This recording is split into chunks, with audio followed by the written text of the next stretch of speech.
whenever it wants to load.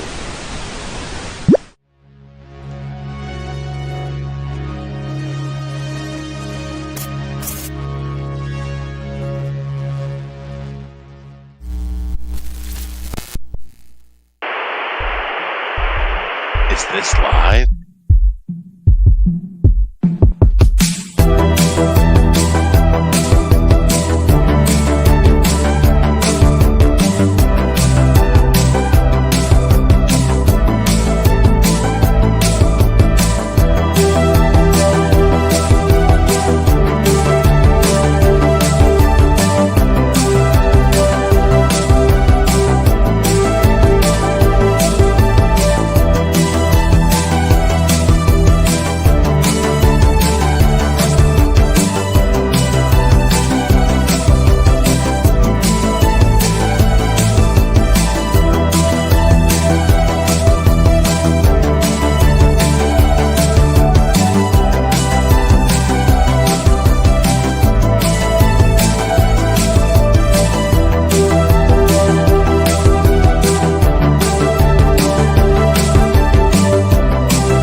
What's going on, everybody? How are we doing this evening? Good. Doing good. Awesome. Pretty good. Surprised I'm awake. Me too, bud. I'm surprised you're not passed out and I almost passed out again. Oh, the past 24 hours have been great, but now I'm sad again because I'm out. Oh, it was only a little bit, but I was just like, yay, and yeah. Oh, I slept. well, I slept good though. That's good. That's always good. Yeah. Corey, how you feeling this evening, brother? I'm doing good. We've had a busy month. And this is like the first weekend we didn't have something to do. And I literally told everyone my plan is nothing. And it's been amazing. Man, I'm telling you, that is the way to do it sometimes. Just like, nope. My plan is to do jack shit. Yeah. That's it. We have a bad tendency of just like, oh, you know what? We don't have anything next weekend. We don't have anything that weekend. Well, let's do this weekend. And like you jam up the weekends because, of course, we all have to work all week. And then next thing you know, you have no you time. And so it's like, it sucks when adulting gets in the way of fun. Right? It's the worst, man. It's the absolute fucking worst. So, yeah, it's so nice to just, like, I finished a video today that I wasn't sure I was going to get done, and I might be editing it from time to time through this, but, yeah, get it out tomorrow, and then just nothing. Like, I had to go pick up the door. I'm getting a new door for my shop, but this is just kind of like a shop, like a shed door. I got, like, a good, like, outdoor door, so, like, I can actually put, like, a real lock on it, like that. So I had to go pick it up today, but I'm not doing that till this weekend or something. I don't know. Look, I'm planning next weekend already. Now, forgive me for not remembering correctly. Were you in the shed this past winter? Yeah. I finished it, I think in like October. I think is when I finished. Yeah, so you should have been in the shed through the winter. Yeah, I was wondering how well did it hold up, like internal wise, with the temperatures? It actually wasn't too bad. I just ran one of these little heaters, and it kept the whole place warm with no problem. Because everything's insulated. It's just I have a little bit of air around the garage door and the people door. That's really the only problem. So that's another reason why I want to do that. I actually got some gasket for around the garage door. That's another project of mine. So then it should be almost like a freaking cooler in here where it just is airtight and insulated. Well, and that's always one of the important parts, because when we're toy collectors and we have this plastic, when you keep it in something that is not climate controlled, the variable temperature is very bad for your plastic. You got those extreme heat in the summertime, and then in the winter you get the extreme cold. That all helps with making your plastic all brittle and everything like that. So like some people have had stuff stored away in storage and think it's great, and then they go to like pull things out and stuff fucking falling apart. Yep. It's like, well, yeah, that's what that extreme heat and that extreme cold will do. It'll just mess everything up. So it's really, really important to make sure that wherever you're kind of storing your collection has some type of climate control. And for the most part, it's great. Like the heat situation, I have a mini split in here, so it's air conditioning's fine. It heats, but once it gets like below a certain temperature, it doesn't heat anymore. It just kind of pumps in cool air, not cold air, but cool air. So then it's like, well, I was never worried about heating it. A space heater will work fine. And I got a couple of them, so that way, like, every day I'll turn one off and turn on a different one. That way I'm not running one 24/7 and, like, it out. No, and plus they're newer ones. I just got them, so they're got the safety stuff on it, so they'll can't also keep it running. Because if you let it get cool, then it just takes forever to heat back up anyway. Right. So exactly. All right, then. Well, you know what? Before it gets too far out of control, let's go ahead and jump into the chat here, run down really quickly, and say hello to everybody.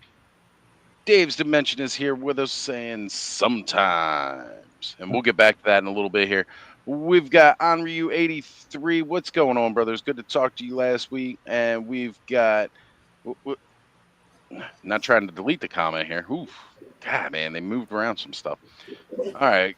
Aaron Payne's toy samples hanging out with us for a bit, putting the kids to bed, and then he's going to head to sleep. We miss you too, brother. We'll have to do another Clubhouse Cafe real soon so we can hang out a bit more. And we've got Men Who's here with us. What's going on, brother? We've got the Vine Jungle Figure Factory saying boom. No, he's been doing some Squatch training from what I've seen here. You ever need like a real Sasquatch? I said it before, I'll say it again. And like my late teens, early 20s, I was just like Sasquatch, often sighted but rarely photographed. I'm here for you, brother. I got you. All the pictures are blurry. That is literally me the past 20 years. You'll be lucky if you can find 10 photos. Right? Besides the ones I post, Of course, right? We've got SCS Dog, Aloha all watching some. Well, better to watch some than none, brother. I appreciate that. We got the William Housted here saying, I'm gullible. I ordered from Hasbro Pulse. We'll be getting back to that. All right. Oh, wait, here it is. He apparently was not finished. He's watching some preseason sports ball. Yeah, man, Ravens just had some preseason this past week. Woo, it's football season, baby, and I fucking love it. We got Fat Red Foo in the house. He's saying yes. The cringiest name of Toy Tube, speaking moistly. Then we got Rowdy Riles here with us. What's going on, Riley? Good to see you. Thanks for dropping in. Let me know if you want a link. You can jump online with us anytime. We got the man himself, Crash, in the house. What's going on, brother? Good to see you, my friend. Thank you for being here. One of the usual Clubhouse alum, we have Kenzo's Creations saying, what's up, peeps? What is going on, Kenzo? Good to see you, buddy. All right, we have the Paul Morales with us saying hello, everybody. What's up, Paul? Eric Perryman jumping in saying, hey, everybody. What's going on, Eric? I hope you are good today, my friend. We've got MCR saying, hey, everyone, an awesome collection. My buddy's Customs. He's got one of the best. MCR's been asking me. I got Tigra fixed. I know he's been asking me. Yeah, man. You had that Sandy Beach photo earlier. You go hold her up there. Oh, we all know that everybody loves this. She's cliff diving today. Oh, is that what she's doing? She's cliff diving. Yeah. I don't know. She looks like she was a little tied up a little earlier. She's popping into bed. We got Gap After Dark. What's up, brother? Saying hello, all. We have the GI Jetman. What's going on, Jeremiah? Good to see you, brother. Plastic Skulls in the house. What's happening, my man? MCR jumps back in and says, life in plastic is fantastic. You know, that's what I've heard. Aqua told me about that. Yeah. And we've got Cowbunga Dude saying, I'll be lurking in the background. That's fine, brother. You're all welcome to lurk. Absolutely appreciate it. Thank you all for being here. Let's see. What's Menhoza saying? Podiatrist made a cast of my feet for insoles, but after looking at the size, he made plastic casts and told patients.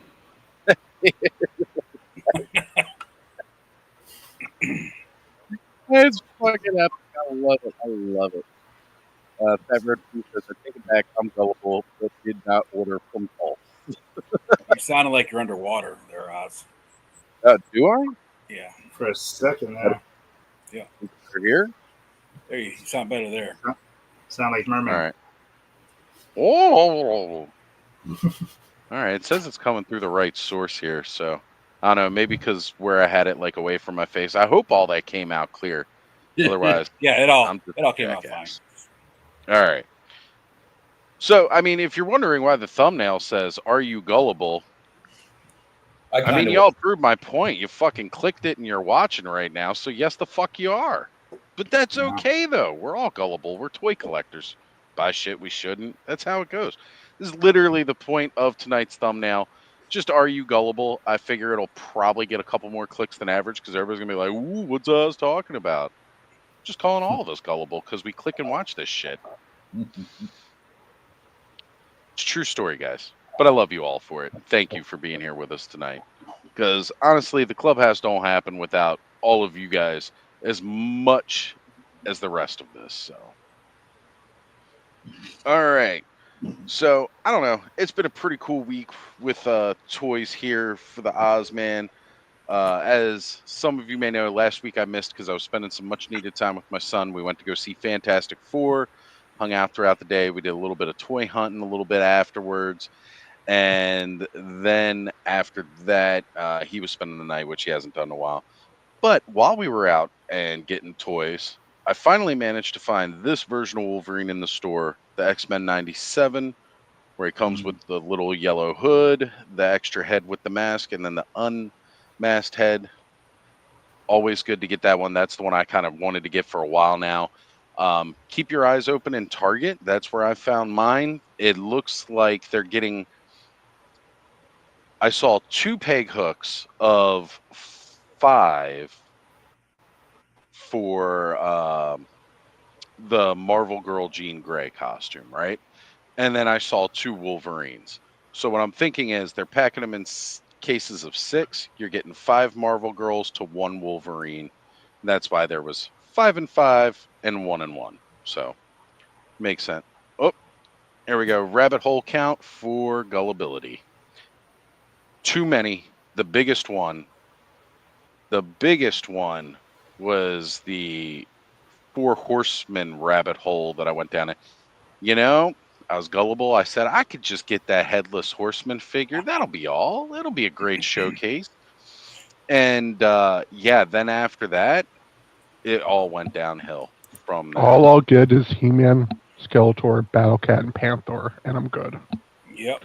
Right? That's it. I'll get He-Man, I'll get Skeletor, I'll get Battlecat. That's all I need. Just that little slice But of if I have happiness. He-Man, then I need Teela. And if I get Teela, I have to get her dad. And we can't forget about Orko. And now that I have the main core team, I need the main core villain team. Right? Well, because I can't have He-Man beating all. So, you know. When I started collecting Origins, Jess got me the 2 battle armors. And I was like, well, I kind of want the regular ones too. Just like you guys are saying, right?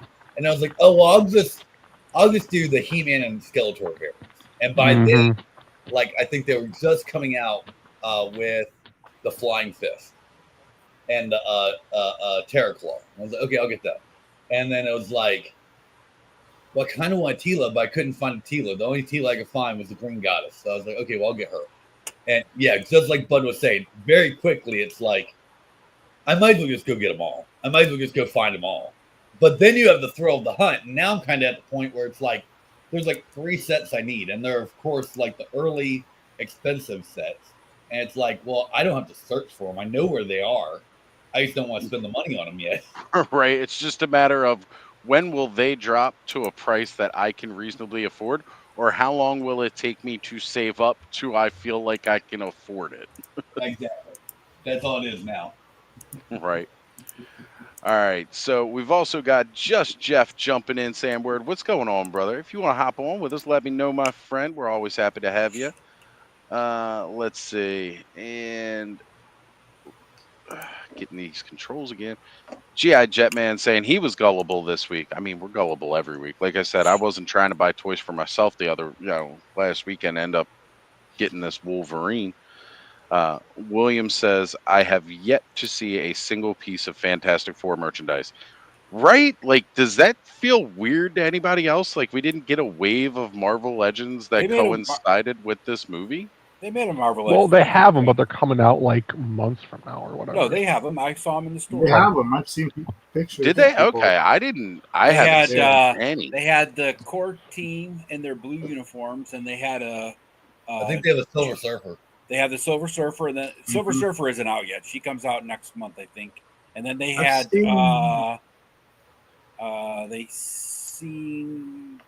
got Johnny fully engulfed. Okay. Pictures of the Silver Surfer people had. Yeah, see, I would totally get the Silver Surfer. Shala Ball was the right choice for this movie. Yeah. I'm not going to go too much in spoilers here. If you want to see my spoilers for Fantastic Four, you can go watch this past week's episode of the Frenzy on Skelevator's channel, because we definitely spoiled the fuck out of that movie. But yeah, like for the story, the Shala Ball Silver Surfer was, like needed. It was completely necessary. And the actress who plays her, of course, absolutely stunning and amazing in all the things she does. All right. And we've got I'll See You in the Mosh Pits 23. It took me a minute to break that down and read it into individual words. Let me say hi, because that's my daughter. Oh, no shit. Oh. Yeah, how you doing, kiddo? Oh, Dad. Watching Dad on live. Well, that's awesome. Making sure I'm behaving. Right. She's going to put in the chat and make sure that you had your vitamins today. Yeah. Oh, I'll tell you what. Pulling up this kind of a comment saying, hi, Dad. Like when Connor would watch from his mom's phone and posting, hi, Dad. I'm sorry. It's just one of the best feelings ever getting that in your chat. I love it. Absolutely love it.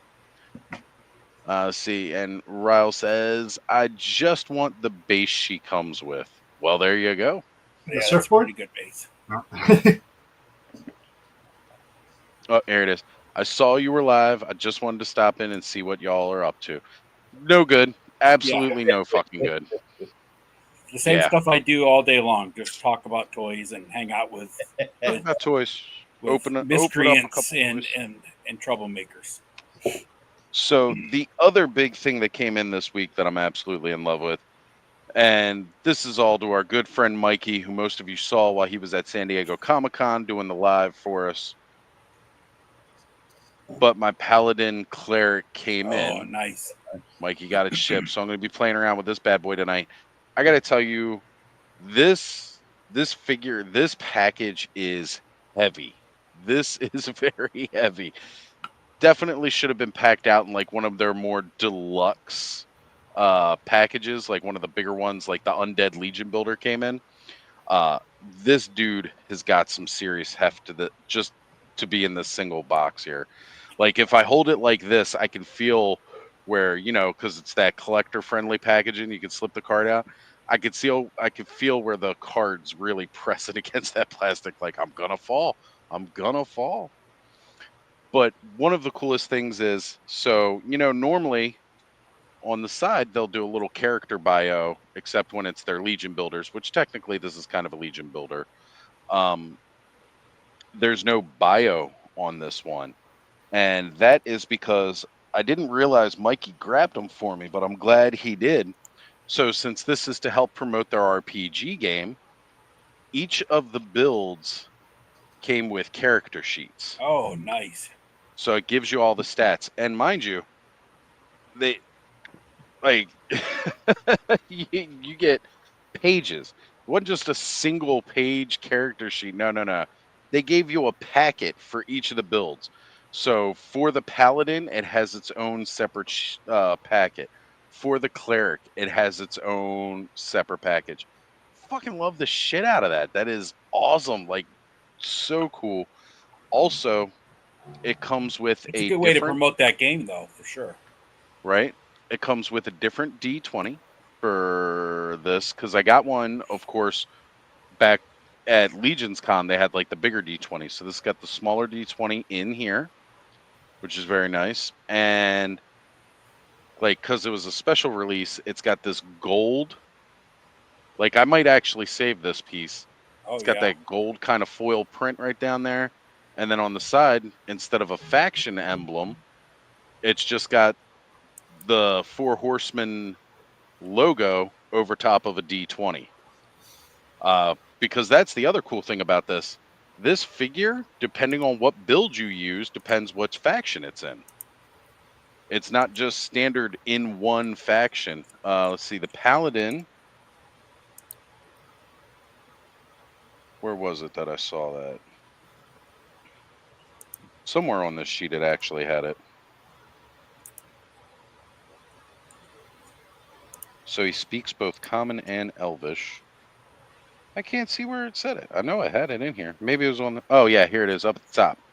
So the faction is the Army of Leodicius for the Paladin, and it's the Order of Aetheron for the Cleric.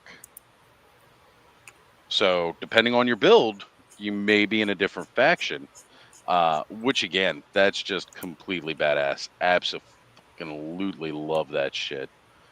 All right, so saw we had a couple more highlighted chats here. We've got the man, Stanley Eberhard, Seattle Stanley, here in the house with us. What's up, brother? And Ed's daughter says, I like geek and comic stuff too, and hi, thank you for the nice welcome in. Absolutely. Absolutely, your family here. Nolan has joined us, and y'all know what that means. That means we are fully ToyTube official by having Nolan here. We appreciate you, brother. Let's see. Oh, William's asking, how did I get that ringer? I'm assuming he is talking about the Paladin. Fortunately, Mikey had boots on the ground over there, and I was like, brother, man, if you could just pick that up for me, let me know. He got in line early on Saturday, because when he got there for Friday, they were sold out. But when he got there Saturday, he was like one of the first ones in line, managed to grab that for me. You know, I could have just waited, but I didn't want to. I had to wait for the Kickstarter and do. D&D is so much fun. Magic, once you understand it, right? Yeah, you know, the roll in the numbers. All right. And I think we got Avi here with us. Figure Fight Club saying, what's up, fellas? What's good, man? Good to have you here tonight. And our other brother, Thanos, says, I am indeed gullible. Like I said earlier, man, we all are. We're all pretty damn gullible. I mean, you know, we're toy collectors. It's what we do. We see pretty shiny plastic, and we're like, we got to have it. He says he's also still working. Well, brother, you know, once you get off, if you still got energy left within your body, you are welcome to join us. Look at that sweet piece of custom work there. We got a Medusa Gorgon going on. Oh, sweet. Jess's nickname in high school was Medusa. So she's always liked Medusa. And she just, like, randomly, like a month ago, was like, you should make me a Medusa action figure. I'm like, okay. She's like, you will? I'm like, yeah, that's fine. I'm like, I always need content. Like, tell me something to make. That's fine. Okay. And right? It literally, like, it took me 2 days. Because, like, it's not like I didn't already have the snake tail. You know what I mean? Right.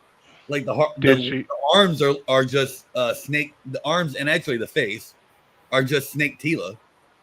Yep. And then I just sculpted on top of it. There you go. Did she, like, get people stoned, or no? did she have, like, I mean, dreadlocks or something? Yes. But I don't think that was wise. She has crazy curly hair. She always has. Okay. So it kind of looked like Medusa. Not. Why am I not surprised that that's where Bud went?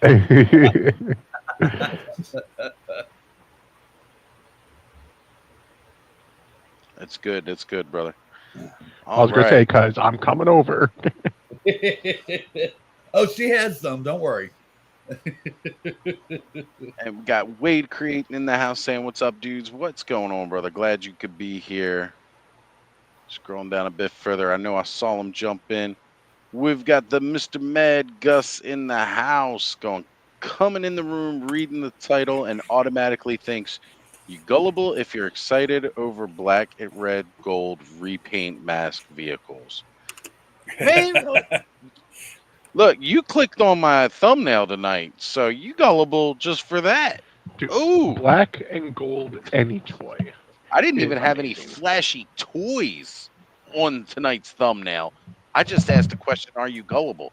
Everybody who clicked on it and is watching right now, slap that like because you're gullible as fuck. I'm gullible. You know what I'm here the worst black and gold gullible toy is, though? When they released the freaking Megazord, but in black and gold. Holy crap, Right. I want that thing so bad. That and the Right. Dragonzord and the Titans, but all black and gold. And it's like they were never even that coloration at any point in the show. I just liked Right. it.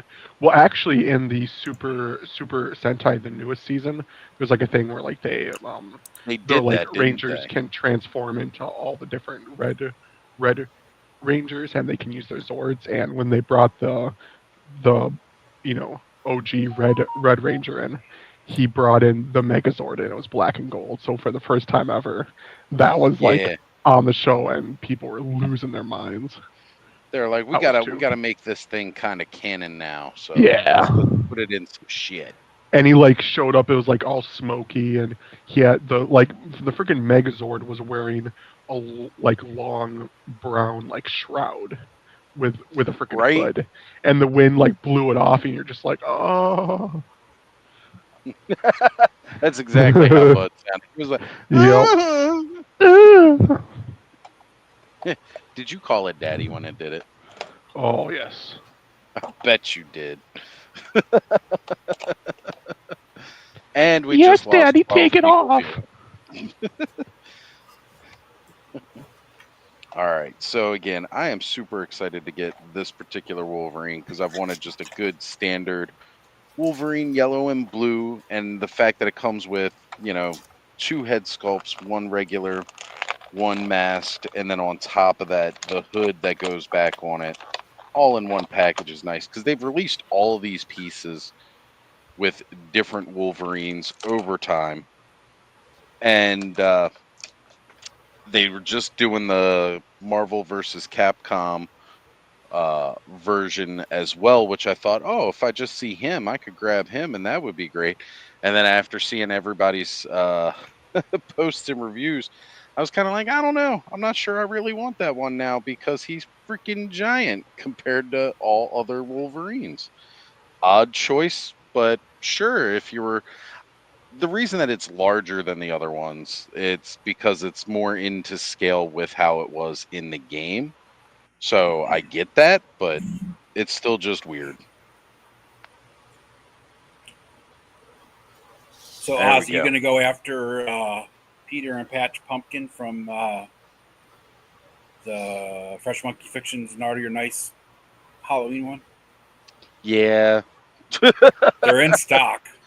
Well, because they went up, what was it, pre-order like last year, and it was like the pre-order sold out, and I was like, well, that sucked. Yeah. But yeah, I'm definitely going to try to get those this year because, it's Halloween. There he is with his hood back. I always thought it was cool that they made one like this.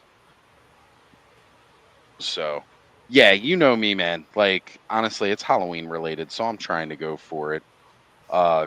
K-Roll sent me pictures of, she went to like a Five Below, and they had like this little 3-pack of Stitch figurines. They've released them a couple times throughout this past year. Like it started in spring and they were like pastel colors. Then 4th of July happened. So they were like patriotic. And then now Halloween's coming, so they've done them up in Halloween colors. I'm definitely going to be picking those up again, and it's at Five Below, so it's never like I feel like, oh, I spent too much money. It was just $5. Oh, The packaging of this shredder box is just freaking immaculate. right? Yeah, it is. This is Yeah, that's cool. like though. that's It is still- awesome. It is the fix to get open, but it is awesome. I've heard that from a couple people now. I figured Yeah. out reach your hand in there and hold down the flaps, and then it'll go up. Because the way it's Yeah. they like flop open to keep it from going too far, you kind of push them all the way up, and then it'll come right off. There you go. Or just go at it with a razor blade because you don't keep packaging. There you go. We're openers. Screw that box. I opened it, but I wanted to keep the box intact because I like the box. I'm gonna blow the bottom out. That's what I'm gonna do. I've heard that It's Friday. I think those were Shannon's famous last words too. We got Frankie Rivera joining us. What's going on, Frankie? Glad you're here. I don't think I said hi to him earlier. G.I. Jetman saying, when does Monster Force Little Red Riding Hood go up for pre-order? Ed, do you have any idea? Not exactly, but I will tell you this. The next wave of figures should be hitting around the beginning of September for shipping to BBTS. And I would say that you'll probably see they got their whatever those special agents are called. I can't remember what they're called. The Soldiers of Fortune line and the Crimson Moon line coming out in December. So I'm guessing Red Riding Hood will probably go up for pre-order around November or December timeframe. Best guess. Nice. And Chatsworth, the Sasquatch is already in production as far as the molds getting made and everything. So that will probably ship out in January. So you'll see them start getting more stuff fast. They're going to start rolling real quick. Yeah. I don't know. If I ever get a chance, I'm still going to try to grab another Primal Kilowog if I ever get a chance again. Because, I'm sorry, hands down, it's still like my favorite werewolf figure that's come out. Not that I don't appreciate those crypt wolves, but I'm also trying to think a little bit more space consciously. Yeah. Because, they're big. I got a bear coming soon, and then I've got a friggin' giant dragon that's going to be on its way. I got to start thinking about the space. Because once that dragon hits, man, I'm losing a lot of real estate. When do we think the dragon's gonna land again? So initially, it sounded like they were aiming for like next year, like halfway through the year, maybe second quarter, third quarter. Jeremy's saying now it might be closer to like if next year, towards the back end of next year, or 2027 at this point. So, and again, that's fine.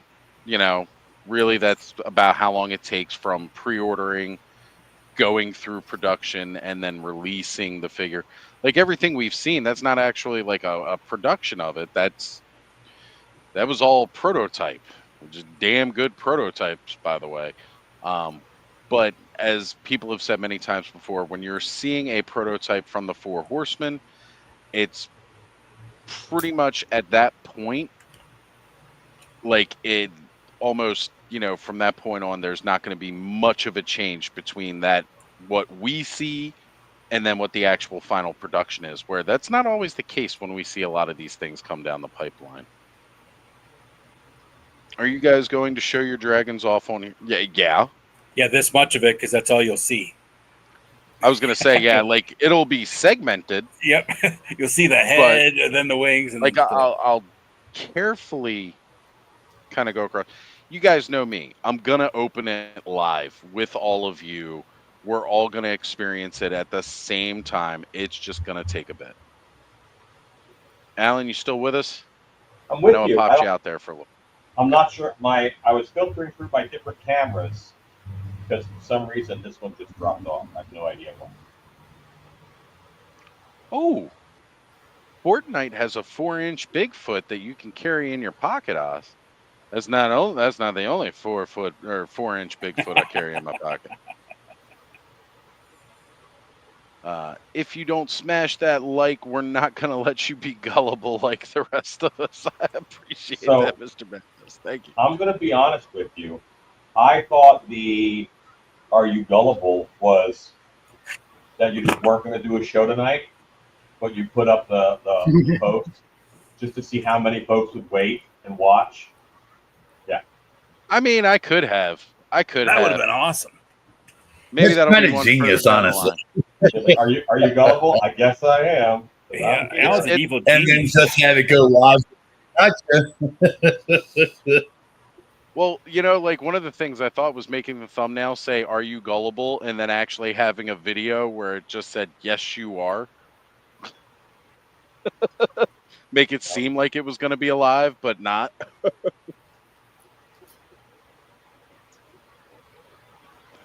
We got Andrew Davis saying, "Dragon Clan Unite." For those of us that didn't pick shipping for that dragon, you bet you we are, because we're all going to be swarming to New Jersey around the same time when that dragon hits, and can't wait for it. We're going to make that about just as big of an event as any. It might be fun just to go to that, even though you got your ship. Some people are planning to go just to see everybody and hang out. They having a meetup or something? Yeah, people who are actually having them shipped are still planning on going. Those, because honestly, for a lot of us on the East Coast, people who live in New York, it's not that far. People who live in PA, Maryland, depending on what part you're in, same thing with New York, depending on what part of New York you're in, it's actually not too far to get to where they're at in the studio. So there are people that are planning on just going. And I know August 23rd, there's going to be a Mythic meetup in Lancaster. So I'm heading up to Lancaster to go hang out. Our good friend Death by Collectibles, Sven Guerrera, he is hosting this Mythic meetup. He's going to have some All-Star 6 there. And, just planning to have everybody kind of meet up and hang out. And that's the thing. Everybody asks, what's a Mythic meetup? Really, it's just kind of like what we do here every Saturday night. It's just people hanging out. Some people trade, people buy. In this case, because Sven being a retailer, of course he's gonna try and pack some stuff to bring for everybody. I know that's when I'm gonna be getting my Sir Enoch, because been waiting for that freaking thing. Oh man, Sir Elijah was really good. I want to get Sir Enoch. I don't care for Templar Knights. I'm not really big knight person overall. But they've just over the last year, I bought more knights than I think I've ever cared to buy in my lifetime. But they're fun. They're great. I love them. All right. Andrew says, I picked shipping on the dragon, but seeing that I'm right across the water, I'm more likely coming to this event, this shindig, this party. Go for it, brother. We'd love to see you there, man. Always good to see you, Andrew. And see, I would show up with my actual dragon and taunt people while they're waiting to pick up theirs, but And that's the funny part too, because they said they're only going to have people come up to pick it up once they've shipped out all allocations. So I'm not getting mine first just because I didn't pick shipping or anything like that. I'm gonna have to wait until I watch a whole bunch of people get theirs before they're like, yeah, come on up and pick yours up. And even then, if they announce that on a Wednesday, I'm still not going to be able to go until a Saturday. On my phone, I'd be blasting the never ending story theme while I just hold the dragon flying around going, yeah. Nice. Yeah. Mudhorn Station says, what I think I should do is open it at the Four Horsemen and then attach it to the roof somehow so it just looks like it's flying down the road. No way. Honestly, I would not do that because I would not trust it to be secure enough to stay there. That would be fun to do, though. That would be fun. Oh, man, would it be crazy? Especially if I put a GoPro on the back of it. Yeah. So you could see the dragon's head and neck. but not the car, so it just looked like the dragon was flying. How do I secure 20 pounds of plastic to the roof of my car? Right? Yeah, they said each box gonna be like 40 pounds. And I just plus I think Ziggy might be a little upset if the dragon's claws scratch the paint job, and I can't really blame him for that. William says, I'm getting mine shipped to Michigan, but there's so many neat people going to celebrate the horseman's accomplishment. Right? I mean, this is pretty impressive. Like, it's not every day we see a toy this kind of scale get released. First off, just the fact that it's successfully funded was an awesome deal. The fact that it cleared all the stretch goals, even cooler. Like, I know there was a lot of naysayers that were like not thinking that it was going to make it. We were like, who's going to be able to afford this? Well, there were several of us that were like, we're going to make it happen. And again, big shout out to Steve helping me out. Thank you, brother. If it wasn't for you, I wouldn't be able to join in that fun. It's not if we can afford it. It's if we're willing to make irresponsible enough decisions. That's right. Right? Well, we're full of irresponsible decisions around here. That's like the snake layer that's getting ready to be, that's funding now. I've been over the last few weeks, like putting a little bit aside. That way Thursday, when I get my next paycheck, it's like, okay, let me back it real quick so I can get that early bird real quick. First crowdfund I've ever done. My big chance I'm going to miss that early bird just because everything's just a little too tight at the moment to do it. But I do fully intend at the end to come in and pick it up because I've wanted the fucking snake layer so bad. How long do they run those crowdfunds for Mattel? I think it's for like a month. Yeah, it's like about a month. To the 28th, I think. Yeah. So roughly 4 weeks, basically. Till my birthday. No kidding. It's a real tight time. Back for me. 2 of them, right, Cobb? Not yet. Just the one.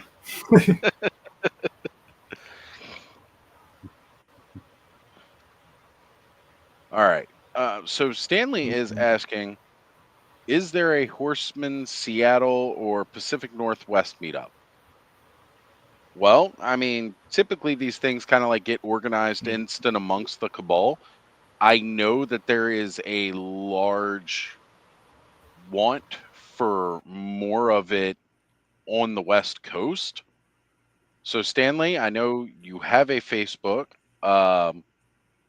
If you would like a Pacific Northwest or Seattle meetup, if you're on Facebook and you're in the cabal, see who would be interested in going and see about helping organize it and go for it.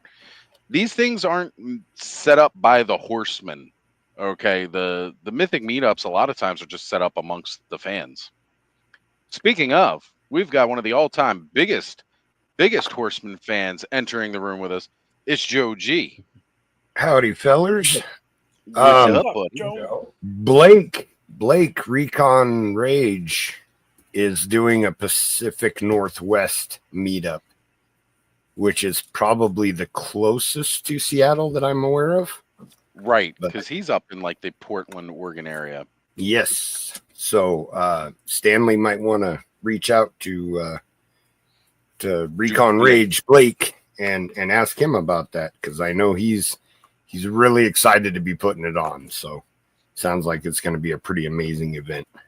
Damn right. So I may possibly get stabbed for this, but I did manage to get one of those sweet 4 horseman pencils. I am very happy for you, Oz. We're gonna make sure you're gonna get some, Joe. Yeah, no, I just figure I'll wait for the Kickstarter. Right. Yeah, it's not like any of this stuff that I got sent to me from Mikey from SDCC.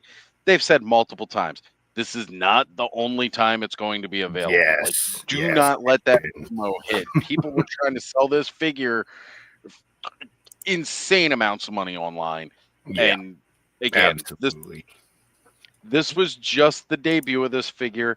And honestly, I'm stuck with my Paladin being in SDCC colors, which unfortunately for a guy like me, that kind of sucks because that's black and gold. And those are the Steelers colors. I'm a Baltimore Raven. I don't like Steelers. And, I'm stuck with black and gold right now until we get the Kickstarter. They said other colorways will be available. So there might be some additional options for those of you who were smart and waited. Don't let the FOMO hit you with any of this stuff. That one will be available during the Kickstarter also. Yes. Yes, it will. If you want the black and gold, it will be available. Alan, you have your hand up, sir. I just want to say how cool this figure is. This is the Skella Shredder from that box. Mm-hmm. And this is a beautiful looking, like well designed. He looks good. He's got a hood cape combo thing. Okay, so for me, I have a Skeletor and I have a Shredder. So this is neither one of those. I got to figure out who this guy is and what he does, who he works for, what he's in charge of, because he's nice, he's nondescript, he's not goofy. That's a mean looking head. This one's a little bark, a little weird. This head is big. It would look weird on him. Right. Well, he came with 4 heads. So, Alan, while you're flashing those off, Bud, when he got his in, has been doing some major customizing and paint apps this week, adding in the soft goods.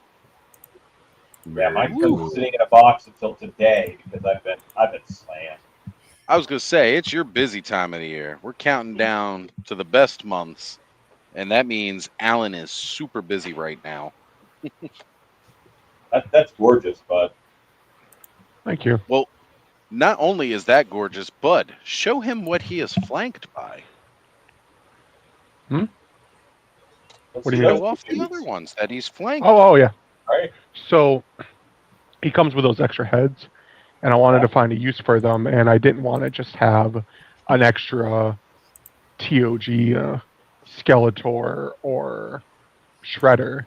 So I took the extra heads, painted them up, put them on the Shredder and Skeletor bodies, and they're basically his minions. That looks awesome. So I got that one. Idea in 3, 2, 1. And then Right. Honestly, for a figure that comes with so many different cool heads, Bud literally did the best thing ever for that. He's like, I don't need just another Skeletor or just another Shredder. I'm gonna make minions for this Skella Shredder, and it makes sense. He's got his own little ninja clan of Skeletor and Shredder for this. And then I took their heads and I put them on the throne. Right? Skella Shredder dominated both Skeletor and Shredder. Yeah, and again, cool swaps you can do with them. Right? It's really badass, Bud. And they turned out amazingly. Bud even got the paint job going. Yeah.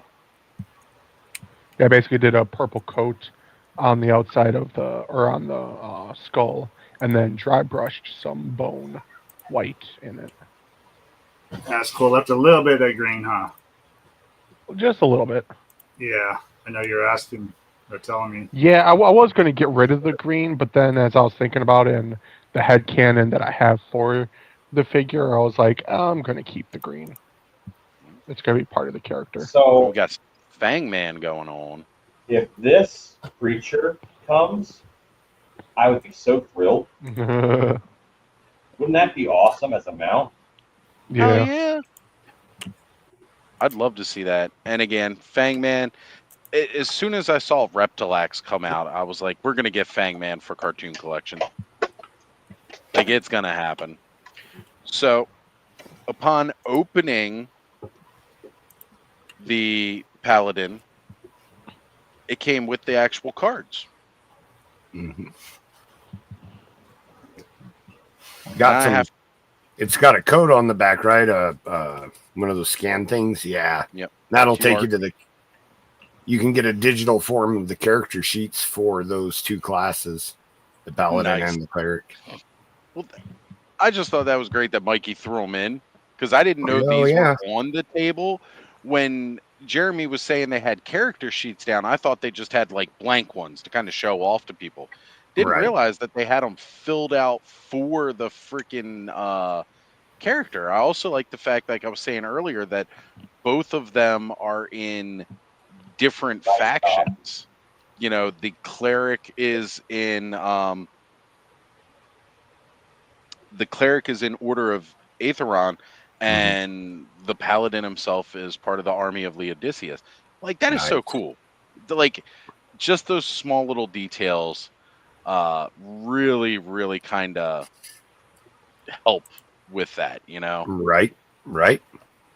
God, Stuff. want to go flex on that real quick again? There's something about that. That's the top of that throne, the golden shredder head. Something cool. I don't know. I like it on the He-Man just with all the gold matches. It matches pretty good. Is that a match reverse? Yeah. That match is awesome. That looks really good. I don't know. It's a big head, but it looks cool on him. Just because I guess the Well, shoulder. it looks great on a 7-inch body, you know. Yeah. It put it on the almost Legends. looks. It looks like it's origin scale on that bigger figure, where on an Origins figure that head is massive. Yeah. Yeah, it's freaking big. All right, so Andrew Davis brought this up, and I started because I definitely wanted to make sure that I got over it. Is Mattel crippling their own project while letting Mondo release She-Ra and Swiftwind? Not at all. No. One of the reasons that Mondo can get away with doing She-Ra and Swiftwind at the same time Mattel can, Mattel's version is cartoon collection. It's for 5.5-inch scale, appropriately priced for 5.5-inch scale. The one that Mondo is doing is 1/6 scale. So if you're collecting the Mondo ones, it fits in line with those. And it's also appropriately priced for those and what else they've been doing, which is at a price point that far exceeds anybody who's just regularly kind of collecting stuff buys, right? So I think it's great what they're doing. It's cool that they have it. I love that people in the 1/6 scale will get it. And also I love the fact that people who aren't collecting 1/6 scale are going to get it, because I'd feel a certain kind of way if Mondo's pumping out Swiftwind and that Nightmare from Scareglow, and She-Ra still didn't have fucking Swiftwind for Origins yet. Mattel, we've been waiting about damn fucking time. Well, this is next month, I think, right? In September. Do believe. I think it's somewhere. It's on the slate for this year for her anniversary, which is fine. Since we're getting She-Ra and Swiftwind for cartoon collection, which means we're getting a horse, can we get Scareglow's mount but in Nightmare Origin scale, please? Because that would be amazing. I'd freaking love if they were to do that. I hope this means we get like Catra's horse, since we have Catra. I think they're afraid of horses because none of their horses the Robo horses have not sold well at all. They're $4 place. It's like, oh. I mean, hey, I picked up 2 as soon as I saw, just because of how bad it was selling. I picked up an extra Stridor just in case they never gave us a Night Stalker. I was like, I'm covered. I can do a paint job. I'd prefer if they did it themselves, but if they don't, I'm covered. They still did it, and I'm glad. And I have 2 Night Stalkers when Mattel Creations put those on sale a while back. Well, if you don't need that other one, I might just trade you if it'll suffice for what you need it. No, because you need the color scheme for Night Stalker for your Snake Mountain. Never mind. I get it now because you need your little mounted guards. Yeah. All right. William says, "I'll take that off your hands, Oz." No, I'm quite all right with keeping my own figures. Thank you. And Todd sees here saying, "Hey all, what I miss." You missed me tell everybody they were gullible for clicking the thumbnail tonight and watching us live. That's the whole point. I appreciate you all. Make sure you tickle that like button too. It makes it giggle. Also, Cowbunga Dude said when we were speaking about the Skeletal Shredder, that's Gene, the Evil Warriors HR representative. I don't hate that. Like, those are the kind of characters that I make, by the way. So, that's fine. Yeah. Right? Like, the Evil Empire has to have an HR department where if anybody complains to HR, they just get thrown into a pit. But, you know, Right. they went on vacation. I haven't seen them. Don't know what happened.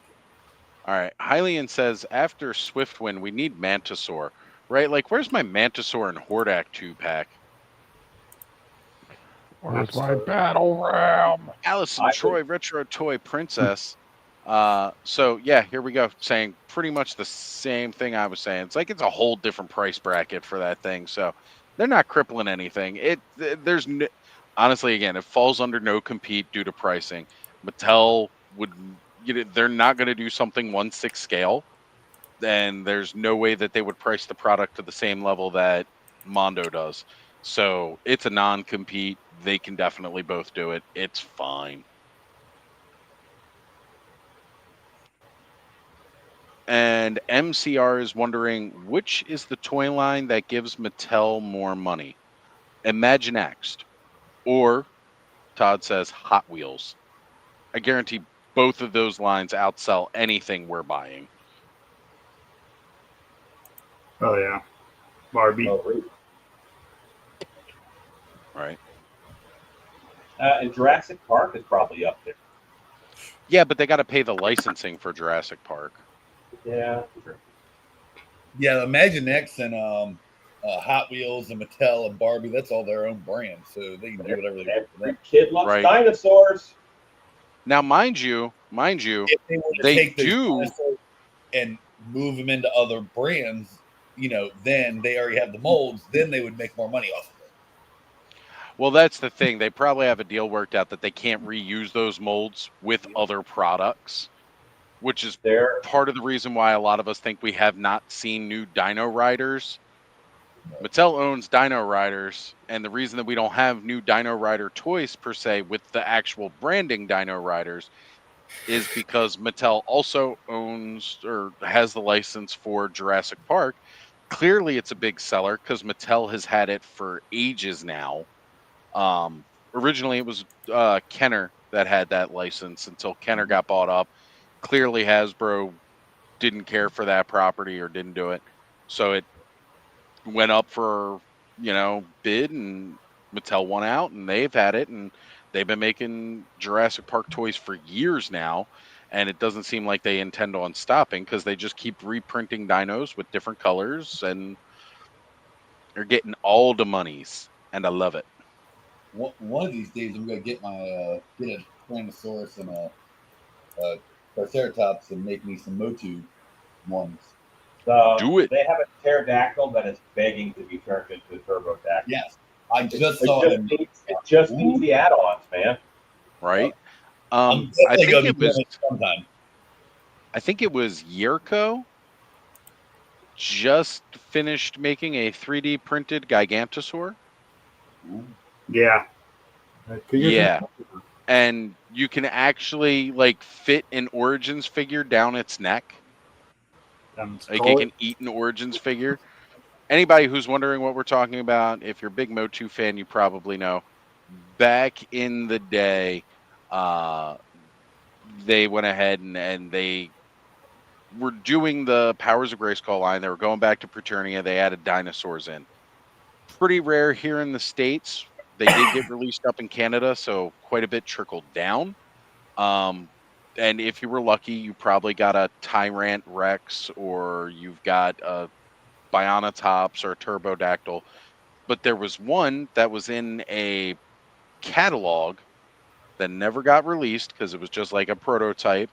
But it was this ginormous freaking, at the time it would have been called a Brontosaurus style, almost base/beast kind of thing. And I think Brontosaurus is back. Yes, Brontosaurus. They did finally name a dinosaur Brontosaurus after they realized the original Brontosaurus, they put the wrong head on the wrong dinosaur and created a dinosaur that didn't actually exist. And then eventually they have since repurposed the name to another dinosaur. So he's back. They're kit bashing. Yeah, that basically they were kit bashing back in the day. I mean, I could see where that could happen. It's not like anybody was around when these things were alive to correct them. Gotta be tough. Right. So, but yeah, in any case, this thing never came out, but it was massive. Like, even the giant figures that were done for Powers of Grayskull, which are like huge, by the way, we're talking like troll scale Mythic Legion size for 5.5 action figures back in the day. And this fucking thing dwarfed them. It was a lot like this dragon that we've been talking about for the past couple of months. So, yeah, that's a thing that is now out there and finally brought into the world because of 3D modelers and customizers. So, it doesn't get much better than this community. In my Masters Mythos, Stinkor has his own team, and his base is in a decaying Gigantosaur body. I love that.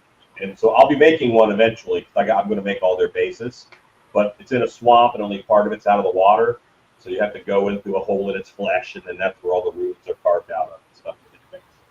I absolutely love that. Because I figured that would smell it. It was like,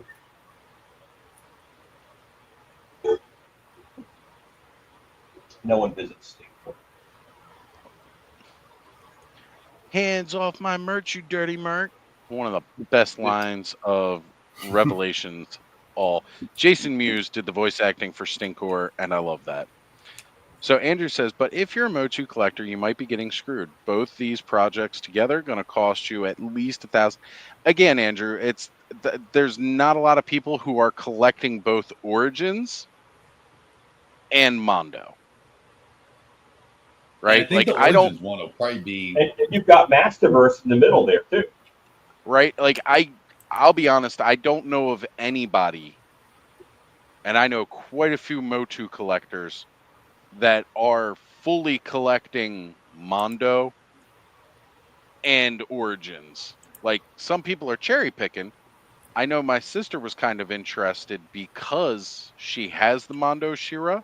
She kind of wanted that Swiftwind, but then later was able to like kind of change her mind because she's like, oh, okay, no, we're getting them cartoon collections, so she didn't have to worry about buying the big expensive one to go with her Mondo She-Ra. That could just be its own thing. Now the question is, when do we get the Barbie Swiftwind? That'll go with that She-Ra Barbie that just had come out. When will we get that? MCR says, if you're not collecting Origins, you're doing something wrong. I'm sure there are many who may disagree with that, but you know what? I love people who are collecting Origins. Keep it going, guys, because and everybody collects differently. Like I only collect bad guys. That's all I get. I only get the bad guys. I might get a good guy if I'm going to customize him into a bad guy, but I only buy the bad guys. I have no deep-seated need to buy everything they put out. But if it's a villain in a post pool, I'm probably going to get it. Hey, look, I was originally all in getting everything, and over time, as my collecting habits have changed, I am very choosy now and cherry picking which ones I am getting. She-Ra is not part of Motu. It is just currently separately oh, yes. Right. Yes. She-Ra is a part of Motu, and right, they aren't licensed at the same. I don't know what that's in response to right now, because I don't know that anybody made a comment about that. But if that's the quality of your rage comments, I'll take it. Right? Yeah. Only some toy tubers collect both Mondo and Origins. Hey, man, if they got the funds for it, go for it, please, by all means. Like, have fun with that. Kenzo. I think just being all in on Mondo by itself is crazy. Even Kenzo cherry picks his Mondo. He don't True. get it all. True. Yeah, like pretty much if you're getting Mondo, right? Like you've got Beast Man, so and we got every beast. Freaks figures in the house. Hello, freaks. There you go. How's your own point? I'm sticking with Origins, size compatible for army building. Yeah, like honestly, it's a great way to do it. So, ooh, Freaks figure saying just left Purple Gang. How's everyone doing tonight? We are doing good, man. So, who won? Who won the giveaway for the Paladin Cleric over there tonight? I want to know. I was thinking about jumping on, but I already had one, and I've got a lot of good luck when I get on the Purple Gang giveaways or Curtis's giveaways. So I thought I should sit this one out because I don't need another one right now. Although getting a free one would have been really Could have badass. won one and put it in my box. Just slip him yet another friggin' Mythic Legions figure. Because we have to weigh that box down even more. I'm gonna start unpacking or like opening some of the things. I was gonna originally just send them all. Yeah, originally I was gonna send them all in box because I know it's fun to open your own figures. But at this point, I might be unpacking several of them. Do it. All right, it was Pink Lemonade. Woohoo! Awesome. I'm just opening mine. This thing's impressive. I didn't know what that comment was about. Like, okay, I too enjoy Pink Lemonade. But that's a person, apparently. Yes, it is a person instant amongst the community. Oftentimes you'll see them in chat. Oh, Lone Dragon says, I hate Origins now. It's ruining my Masterverse by stealing all the good characters while they just remake the same characters over and over in Masterverse. Give it time. They'll get to them. Look, I love Masterverse because it gives me new heads for my Origins figures. First off, Masterverse has Blade, and I'm still waiting on fucking Blade, all right? Because that is one of the last vintage figures that I freaking want. I have a great Blade. I had to make it, but I have to. Right? Like, I'm just saying, I've been wanting Blade since they started redoing the line. I've just been waiting. I had the Masterverse one in my power loop, but I let him go, and I regret it now because he's impossible to find. So I have to wait for freaking Origins. Pop, you want the Blade head that I can send you a printed Blade head. Ooh, nice. I'm good on waiting on it, Alan. I need to paint other heads that I've already received, and then I got some more heads coming too. I think from Purple Gang 2 actually, because again I got really good luck and I won some on their giveaway last week. They had a members only giveaway. I jumped into the chat, typed in whatever hashtag it was. They did the drawing, like literally like within seconds. I jumped in, dropped whatever hashtag it was in the chat. They spun the wheel, and before I could even say hi to anybody, I won whatever the prize was. So I said I've got really good luck when I join their stuff. So that's why I was like, I'm not doing it tonight. Let somebody else have this. Somebody else deserves it. So I was talking about how heavy this packaging is. So this is the secondary tray. We got some spell effects here. You got the shield, the different shield handles. There's the pauldrons. You've got a staff, the top of the staff. You got a book here. The book is chained for easy carry. You know, just walk around with a heavy freaking book chained to you, and that'll make your life better. So some things that, for once, crazily, because this almost never happens, the plumage for the top of the helmeted head fell out of the tray. Again, odd, because that normally does not happen. And the secondary neck peg, that kind of fell out of the packaging here. Again, odd. But we got wing adapters. Got about 1 billion of these. They comes with the cleric head here. So it's just a Dubon head repainted. This, I feel, looks more like Joe than the Dubon does. The mustache is close. Right? Mustache is close, and then it's got that bit of gray, that touch of gray in the beard. It does. It's got that touch of gray. I jokingly said that this figure is the Joe G. Beard Homage. Yes, I'll take it. Like it was just the facial hair. My facial hair does deserve an homage.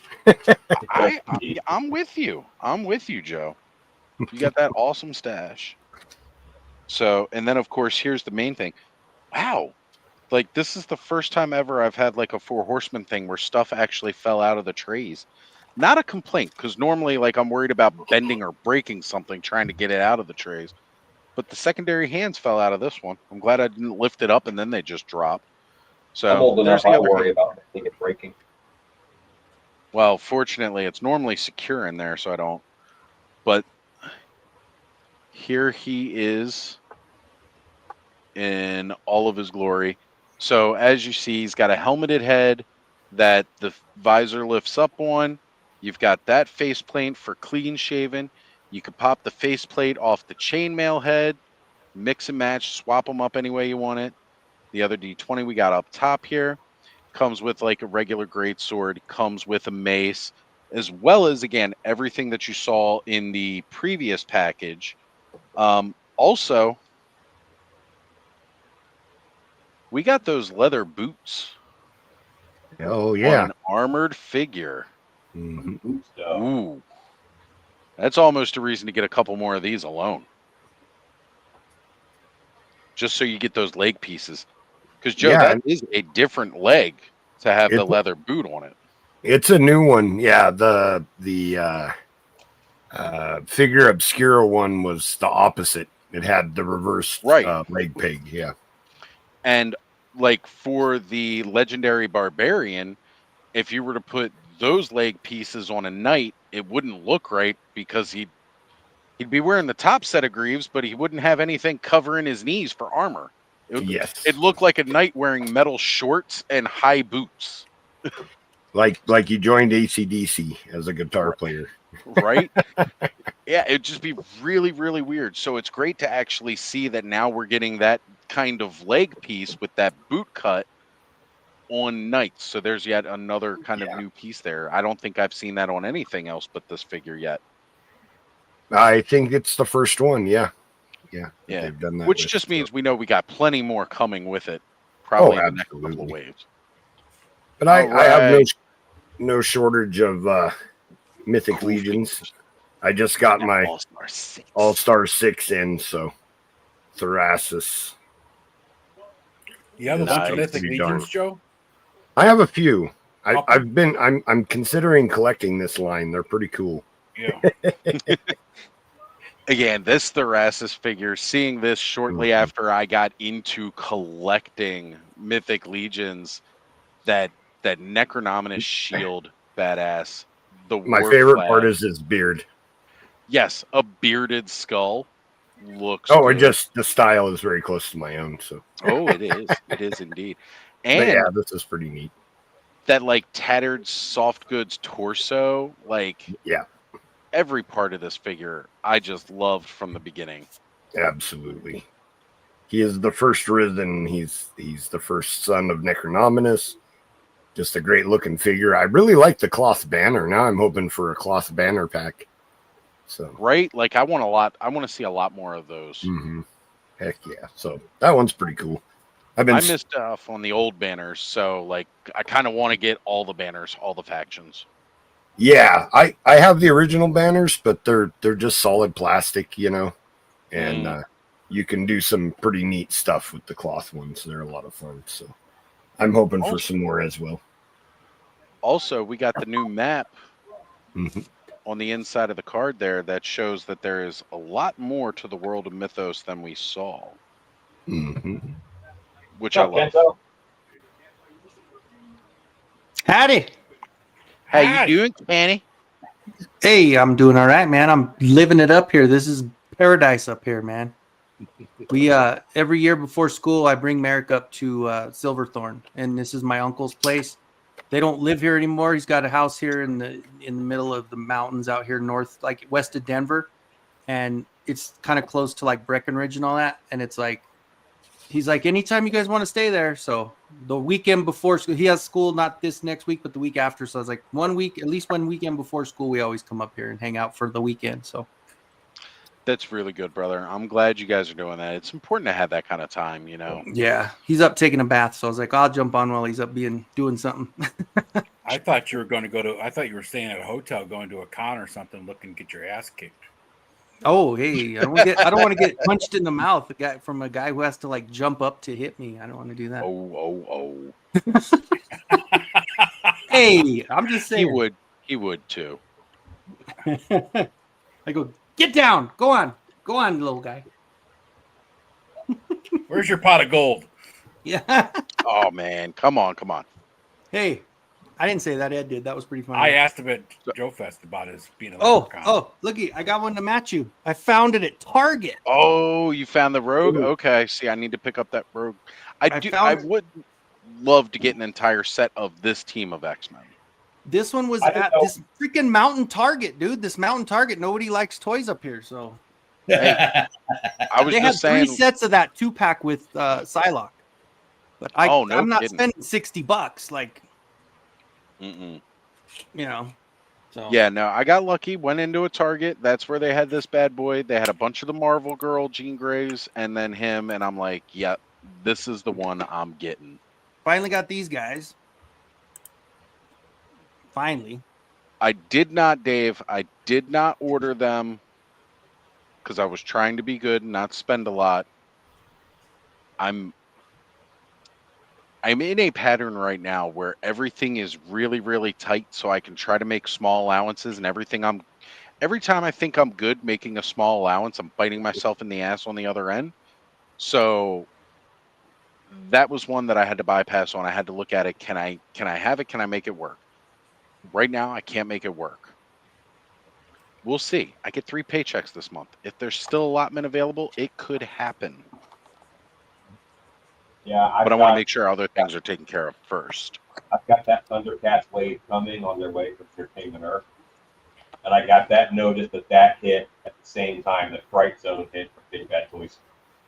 So. Yeah.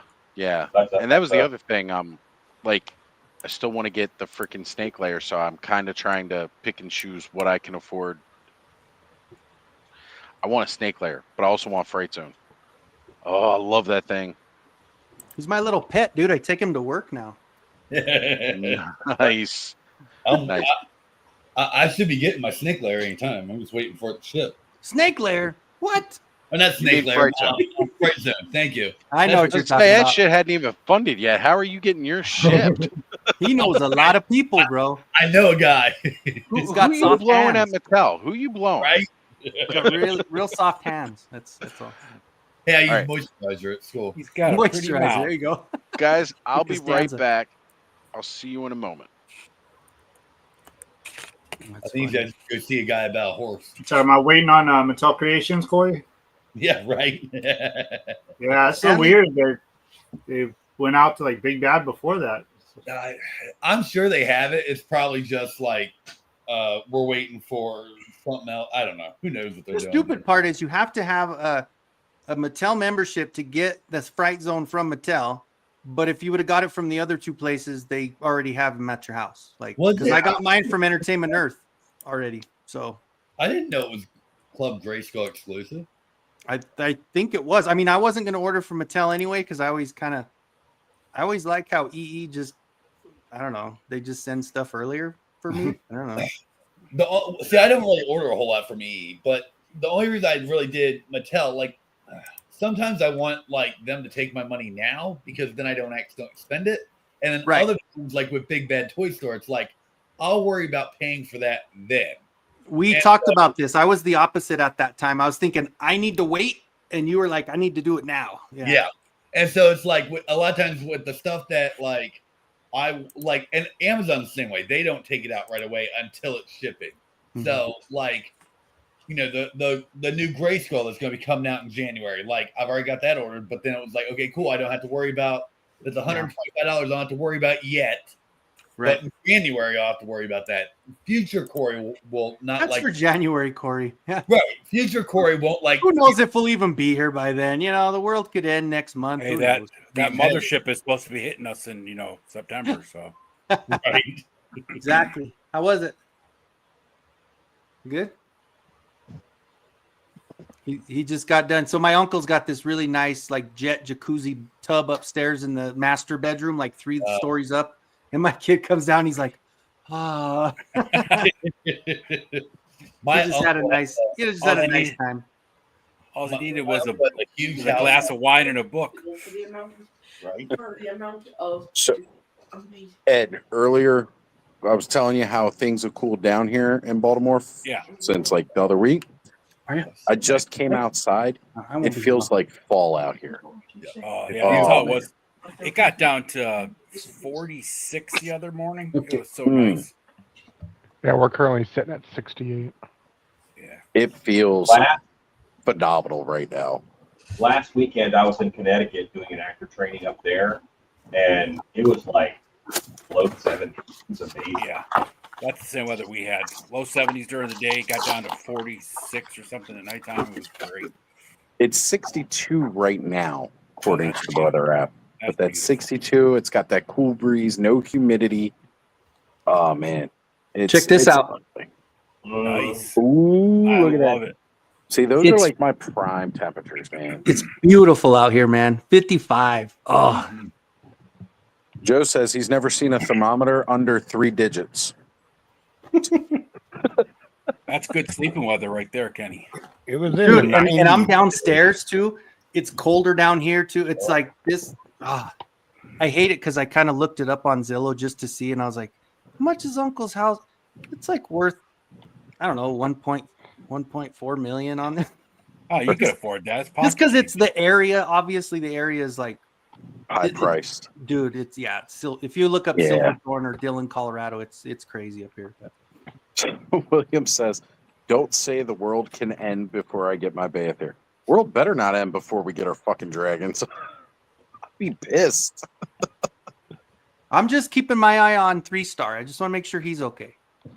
3-star better. You know, we need 3-star to get his. If anything happens, he already willed it to me. So there you go. So there may be some kind of unfortunate accident in 3-star's future. I'm gonna send him some 3D prints with some. We don't know what happened. We found him at the bottom of the cliff by his campsite. Not really sure. Yep. No. So he had a note stand. Do not give Kenny my dragon. His final words. Yeah. What's going on there? What's up, Alan? So like September 14th, 15th, I'll actually be about an hour away from you in Dickerson, Maryland. Okay. At Markoff's Haunted Forest doing actor training. So maybe we can meet up and do a lunch or something. Fuck yeah. Let's do it. Oh, man, you got to let me Corey, know. come join us. Yes, you got to let me know because me and Oz are like 20 minutes apart from each other. Okay, awesome. Yeah, I'll let you know. Corey's local too. There's a big haunted house out there called Markoff's Haunted Forest in Dickerson. Okay. It's an amazing show. Everything is amazing, but they're actors need some training. So I'm going up. And so am I, because I currently live in Oz's closet. I knew you were in the closet. I was going to say, you're come out of the closet. We won't. I already did. Well, wait a minute. Did that why once. does he have to ship you a damn big box if you're living in his closet? That's bullshit. That's bullshit, bud. Because it's going to take me too long to walk back home.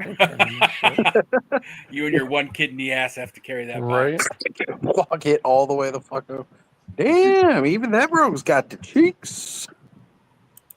Look at that. Now I Not want bad. cake. Little cake action. There you go.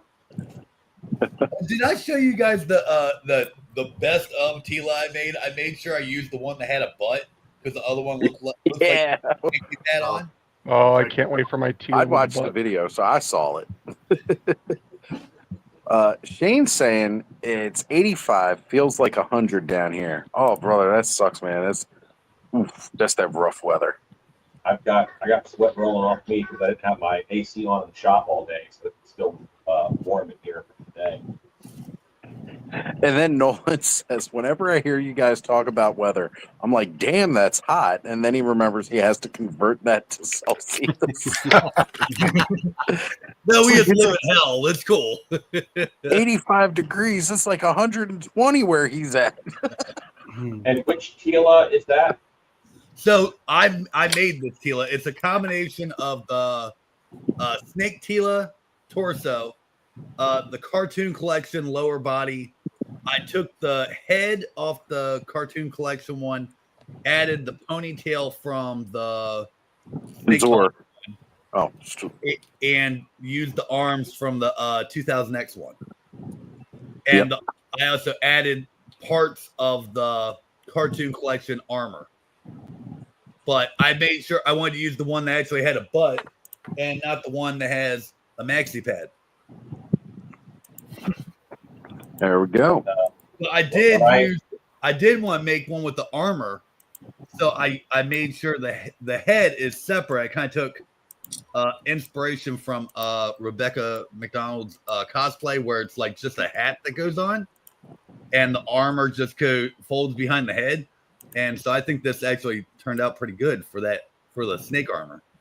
Yeah, it looks good. So looks real good. Both Tilas look great, by the way. Yeah. When I made my custom Tila, she ended up getting Sabretooth ponytail from one of the Marvel Legends, where Sabretooth had a big ponytail, and that Nice. Yeah, that was the Age of Apocalypse Sabretooth that came with the ponytail. Mm-hmm. Man, I'm so happy, dude. I'm so stoked that I found her. And I couldn't believe it too, walking by Target having it on the shelf. Like, what? I've seen her quite a bit. I didn't know anybody was looking for that. Well, it wasn't like I was, because it's not really my collection, but it was kind of like, dude, if I see a rogue, I really want that rogue, and then, and it's that rogue that you wanted, right? Like, I'm not going to collect every version of rogue that comes out. There are certain ones that I would. Like, when they did the Outback rogue, if I'd seen her in store, I would have picked her up. This rogue, I would pick up. Yeah. Some of the other rogues, not as much, because, again, it's like I wanted to kind of look. I needed to have that certain look to fit with my teams. I've got the one for Age of Apocalypse because I want all the Age of Apocalypse characters. Yeah. Oh, look. Hey, we got K-Roll in the house finally joining us. What's up, sis? Good to see ya. I think when you're cherry picking, it's one of those where, that's what you want. You want the iteration that you like the best, and that's the beauty of cherry picking. Right. You can kind of pick which one you like. And this one, this one's definitely my favorite for sure. I do that with the McFarlane one, with the McFarlane toys. Like, I don't need all of those. And they put out so many that's like, I get what I want of which ones. Like, Kenny's got a couple for me. And it's like, a lot, not all the Batmans, but like Batman's one of my favorites. So it's like, and especially like that 80s or early 90s Batman, with the, the blue, the gray, and the capsule belt. I love that Batman, so like whenever I find one of him, I love it. Same thing. Like it took me forever to find a good Superman, and once they did the Silver Age Superman, I'm like, nope, I got the Superman I need. I'm good. I don't need any more Superman.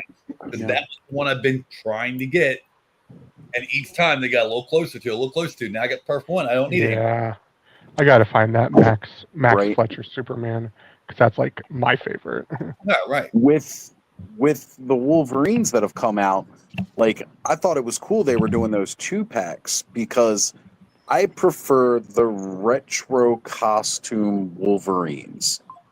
So like all the stuff like 60s, 70s, 80s Wolverine up to the 90s with the Jim Lee style, which really just kind of goes back to an older style, but drawn more like Jim Lee's, art style. Like those suit variations. After that, like, the Weapon X from Age of Apocalypse I like, but like most of his modern costumes I haven't cared for as much, so I don't care to get those.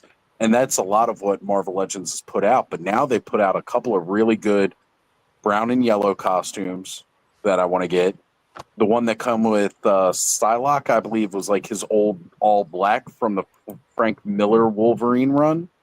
If I remember, Kenzo, you saw him in store. So well, the one that I was looking at was the Psylocke and Thanos, the game Oh, one. that 2-pack. Yeah. Apparently, that one's like really hard to find, and there was 3 of them sitting there. But at $60, I was like, I can't do it like I used to now. I kind of may ask you to go get that because I don't want the Thanos that much, but I do want that Psylocke because again, it's like that is the appropriate 90s Psylocke for me. Yeah, yeah, right. And it's like going that's the for one upwards of $100 on eBay right now. Yeah, it is Crazy. stupid crazy. But before I were to do that, I'd want to get the Sabretooth to go with this Wolverine, so I got to get that 2-pack first. And sorry, Shane. Yes, they had the firefighter and they had the guy with the bubble gum. They had those two. And the firefighter. Wow. They had both there at that Target. Yes. So if you come across a Law and Order Kenzo, you need to let me know. Okay. Yeah, those are the two that I saw, but I'll probably go by there every day. I think Law and Order was Pulse exclusive. Was he Pulse exclusive? Okay, never mind that. Means I might just need to ask one of our friends in Canada if they can find them in I know people have been having a hell of a time finding that breaker. So well, there you go. And just because I know everybody cares, the Broncos just won 30-9 in their practice game. So nice. The Bills lost in theirs today against the Giants. Nobody cares about your soccer scores. Hey, you shut your mouth. Hey, look, man, I was just excited to see people saying that they were going to a Ravens game yesterday. Right. Yeah. Oh, Shane says Law and Order and Crystal Ball are a Target. Okay, so Okay. I could probably check my Target and find it. Yeah. I thought it was a Pulse exclusive. They had the whole wave of this one, but I just got notice from Entertainment Earth that it's on the way. So I held back of buying the entire set again because I'm like, dude, you don't need 2 of everything. Stop it. So I'm gonna try to hunt those down because I do kind of want that Lion-O. I do want I might just go for the Thundercats, dude, not this one necessarily the other ones. sick. The Skelra I want, but I'm only gonna keep them as Mumra. Yeah, my skill rods are on the way, and the other ones should be shipping from Amazon this week. So I'm excited. Mm-hmm. Did anyone else order the vintage He-Man Skeletor? I got mine canceled, so okay, me too. I've had to keep accepting delay. I saw it said it was delayed, and then somebody posted like 3 days later that it said it was still going to be coming this month. I had that. The Cyclone kept canceling, and then I'd go on there and reorder it, and they'd cancel, and then I'd go on there and reorder it, and they'd cancel, and finally the Cyclone shipped, and then they canceled the other one, and I couldn't go on there and reorder it, and then today the Spike War canceled, and I haven't been able to go on there and reorder it, so I'm just like, you know what, I'm done. I'm just gonna wait for it. I'm just gonna wait for it at the store. Or I won't. It's kind of like, I'm kind of done playing this game with Target. It's stupid. Why you that sketchbook Hordak? I mean, I didn't at my Target. It sucks.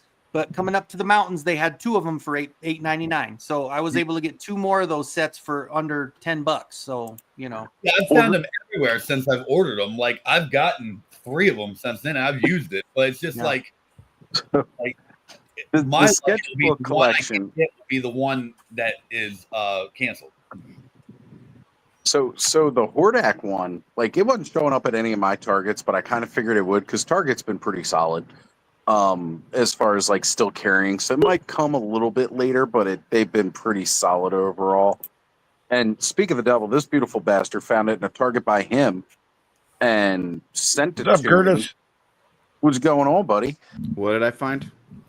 The sketchbook 2-pack, Hordak and Grizzler for me. Oh, yeah, that was just a way for me to send you all my other shit that I didn't want. Yeah, I know. Well, now Corey's got it, so. I do. Curtis, look, you got some of your items flashing on the scrreen there, buddy. Oh, nice.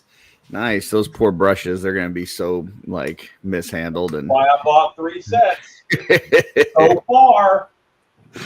I love I it. said put him down for 10 a year. Yeah, I had to have like a talk with them before I sent them out. I'm like, listen, you guys, you're probably not going to be treated very well. I just want to let you know, like Just give me a subscription plan. Gave him a little kiss and a pat on the head. you're going to be manhandled. You're going to be you're going to be left standing up in a water cup. It's going to be rough. It's going to be a rough life.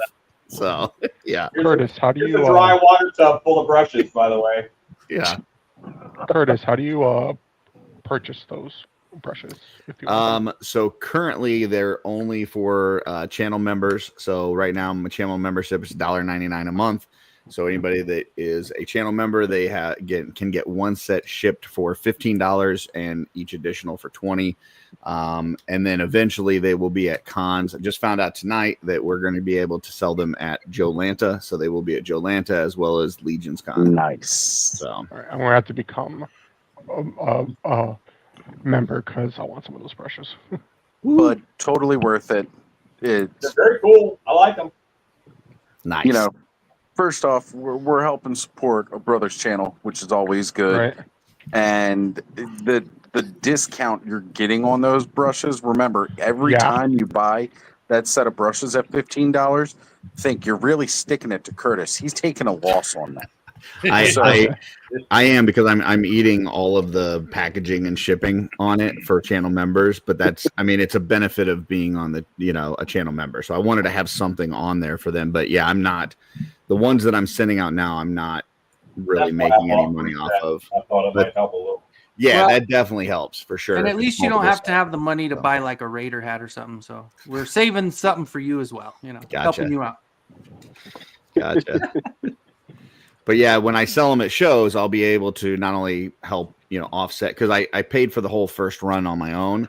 So I'll be able to kind of recoup that, but hopefully, pocket enough that I can make the next run. Again, you're filling a void that's kind of been there. Like, again, pretty much all the brush sets that are out there, most of the stuff, it's made for painting minis. And I mean, that's been a huge market for a long time, and most of the brushes work. But again, it's like as the 1/12 customizing becomes a bigger and bigger thing, which I just keep seeing. And again, it's a niche corner because, I mean, we're all in it. Outside of us, there's not a whole bunch of people out there that might be looking at something like that. But you know what, though? It's enough of a void that it needed to be filled. So, good on you. Also, earlier we were saying congratulations to Pink Lemonade for the win on the Purple Gang Gang show tonight. That's G's wife. So heck yeah. Awesome. Yeah, I tried to get one for Joe. Sorry, Joe. I couldn't get you one. I can wait. I'm good.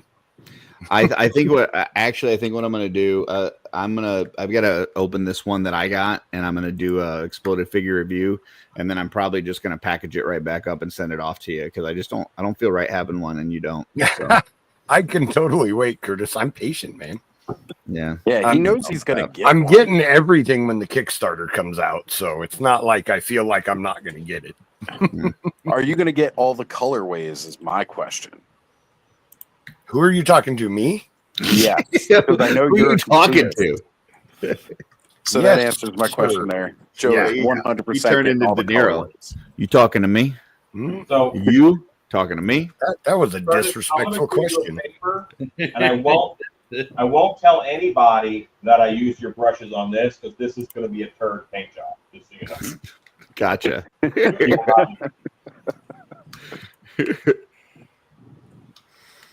Yes, sir. Nice. Enoch. I'm going to be getting mine later this month at the Mythic meetup from Sven Direct. Yeah, I haven't opened mine yet. I need to. Oh, man, he looks It's so amazing. freaking good. Like the white is so clean on him that I hate to put him on my dusty shelves. That's how good he looks. So I felt the same way when I opened my Sir Elijah. I was like, his pristine Templar robes are going on a shelf that's got dust. yeah, but that's an amazing figure. Are you guys Really familiar with the horror franchise Tombs of the Blind Dead? Never. No. It's 70s Italian Galileo horror. Okay. I'm down. One day I may get some of those Templars to turn, because the bad guys are Tombs of the Blind. They're all Templars who were caught and killed for turning against God, and their eyes were put out. So Tombs of the Blind Dead. They have a nice style to them, and it's a really nice one. Sounds like a cool concept. I tell you what, Templars are pretty popular, so I would definitely try to start rounding up some Sir Elijah's and Sir Enoch's now for that look. They're fun, terrible movies.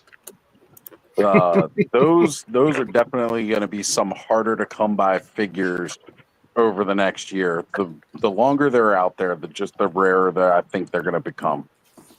Yeah, because they're so damn good. I'm not generally a fan of knights. I like barbarians, but ever since the Valiant Knight, like the knight builds that Four Horsemen have been putting out are so damn good. It's hard not to. Knight, man. Damn, that looks good, Kenzo. That looks good. And I'm happy with it for sure. Yeah, it's like you're gonna put on one of your 3D printed lino heads. Probably. Well, I don't think the head. Maybe the claw or the glove. Maybe The glove definitely. the glove needs it. Also, did Bujibu put up a file for the shortened sword that can fit in one of the gloves? I think they did. so. I thought I saw him do it. I know somebody did because I know I've printed some of the smaller ones. Yeah, like kind of. Yeah, you could just use nail clippers if you get two, but you know, yeah, it's like I kind of feel like I need that bigger glove and a shorter sword to put in there.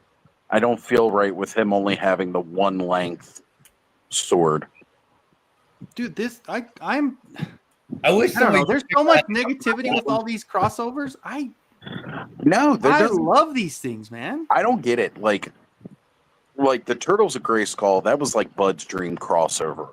And this one's mine. Yeah. Honestly, it was so cool. It was great. For a lot of us, like I remember as a kid getting the freaking, Thundercats figures, and they were too big to work necessarily with my origin. Well, I was going to say my origins, my original figures.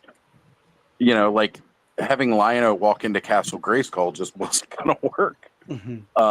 So like I love the fact that we're getting these now all in the proper, kind of scale with one another. Again, those are going to be a little bit bigger than a standard Origins figure would, but it's right there. You can get that classic mashup finally in a scale that fits. That works with all of them, right? Exactly. I love that. I wish we had gotten just like a solid set of the regular Turtles from Turtles of Grayskull. It's like the one thing I really wish we could have got that we didn't out of that, because both versions of Mikey that came out, like he doesn't have just a plain torso. Oh yeah. Donnie doesn't have a plain torso, or was it Raph? Raph was the other one that didn't have a plain torso. No, I think all the other ones had at least one that had a plain torso. Yeah, I think it was just the one that had double. Raph didn't have the other leg. That's what Raph's was. Because Raph's leg, the silver. Yeah. But you did get at least a plain head for each one eventually, which was nice. Like that was kind of like my only thing. And it seems like, they heard us. They understood that. And from the start with the Grace, Thundercats and He-Man crossover, that they were like, we want to make sure we can get them those distinct original looks as well as a Motu styled look. And that's really, really cool of them. Again, Mattel's just been with this thing like, it seems like they're kind of off the money, and then they pivot a little bit further down the line, they get better again, And I honestly think I'm keeping him as Skeletor just because obviously you see I've got 3 Mum-Ras in the Super 7, so I think I'll keep him as the Skeletor just because I already have too many Mum-Ras. Well, Mum-Ra that size with an Origins figure, like from the Super 7, kind of works because he was always big and towering. Right. So it's not necessarily a bad thing, right? Yeah. That clear one's pretty cool. The light up one is okay, but the original with Mom Mutt just hit, Now I hope we get like the regular wimpy version of Mumra too, because it feels weird that he's always just in like beast mode. Yeah. You know. I was gonna freak out because Curtis had a book, but now I realize it's an action figure. Yeah, that's not a book. That's just a book-shaped D13 figure. That's like LeBron James. I recognize that packaging, although it opens like a book, so Curtis was very confused. It does have words in it. It does. There are words in those. Which one you got there, Curtis? I didn't see when you were holding it up. This is the Red Devils. Yeah, look at them. Again, we're going to put them with my Legion of Erethyr. Makes sense. So again, if people are wondering what that is, if you haven't seen, we've showed them off here before. D13, where you're getting classic artistic depictions of biblical freaking characters of all types. You know, and it's from classic Renaissance art, you know, everything, and just bringing them to life. Like, I remember going through and seeing the pictures of these when I used to go to church as a kid. And, like, now there's toys of them, which I don't know if that's frightening or awesome. But either way, I'm all for it.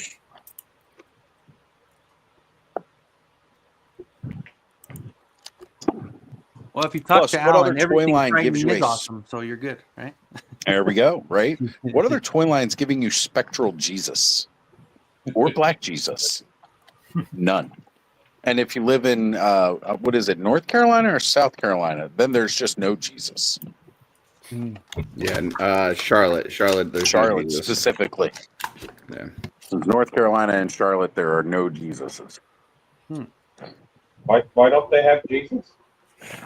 If you want to know the answer to that, you have to go watch Purple Gang Gang or They a list of other shows. They had a convention down there, and D13 was not set up selling their Jesus figures. So ran into that at no Joe Jesus. Fest, too, so Jesus Augusta doesn't come has to Charlotte. Jesus. Yeah, I'm not watching. Augusta those didn't have bullies in Jesus purple. either. I don't watch those bullies. I would take that as that Charlotte needs Jesus. Yeah, they do. William says he's looking forward to the D13 Samurai series. Yep, they showed that. That was at Joe weeks Fest, ago. right? No, it wasn't Joe Fest. That was it San Diego? Yeah, it was it San was Diego. We were showing them off. The kimonos, absolutely gorgeous. Love it. I love, again, it's going into that lore, into that history, ancient depictions, you know, like, again, Chris doing amazing work.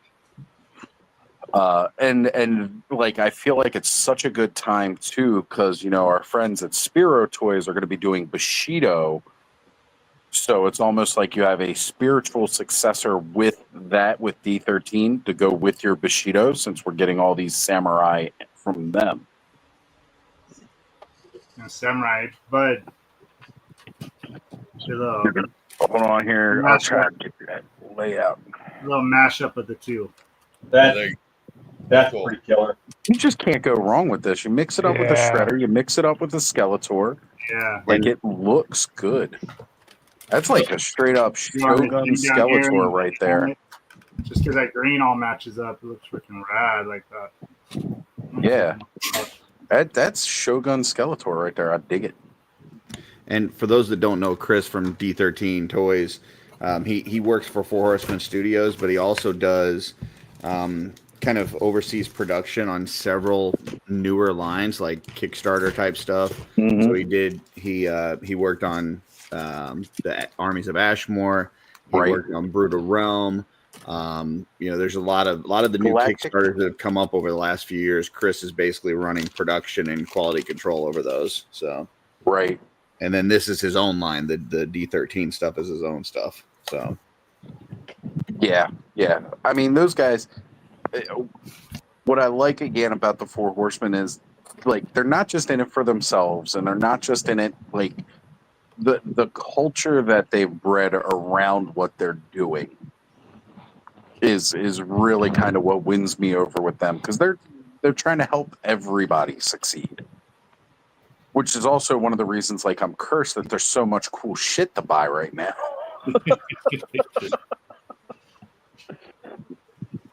This Skeleton Raider is pretty dope. Oh my God, yes, Joe. Look at that. It wasn't high. I mean, I liked it, but it wasn't high on my list. But it's actually way cooler than I was expecting. This is a pretty dope figure. If you've been buying the Skeleton Legion builders or you wanted one, this is a good supplement with that. You know, I pictured him guarding a door and then succumbing to a magic missile. Yeah, yes, very much so.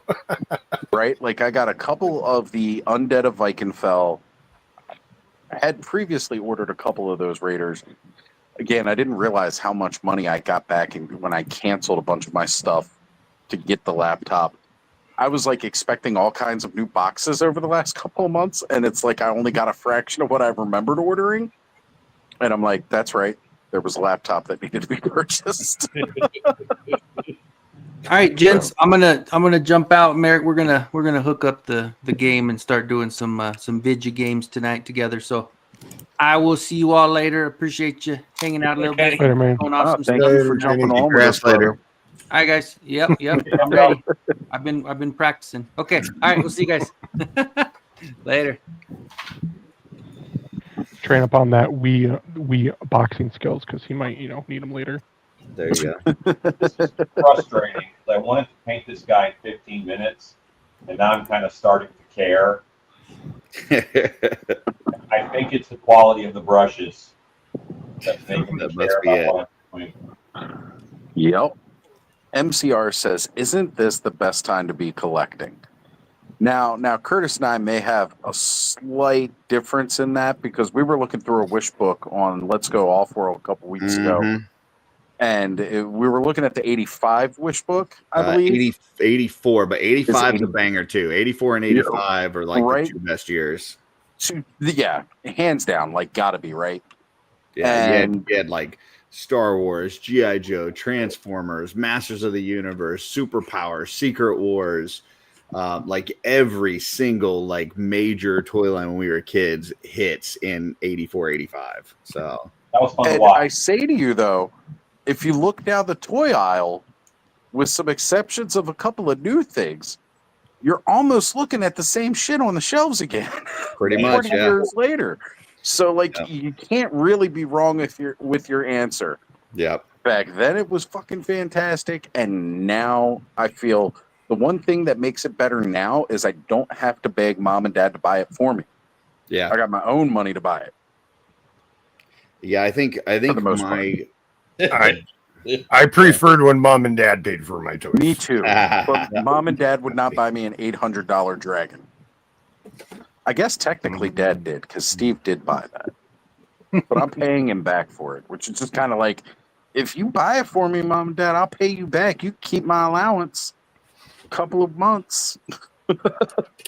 Actually, if it was 1980s and I was buying an $800 dragon, I'd probably still be paying it back. Yeah. You could buy a car for $800 in 1984, though. Oh, shit.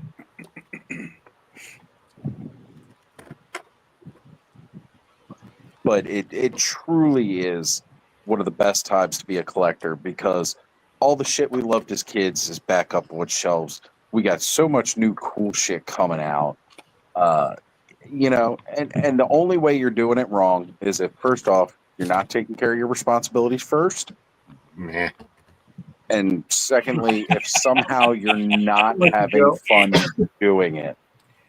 Because if you're not having fun collecting, you are definitely doing something wrong. If you're not, if you got your bills paid, I was just gonna say if you got your bills paid and you're not hurting anybody else, do what makes you happy.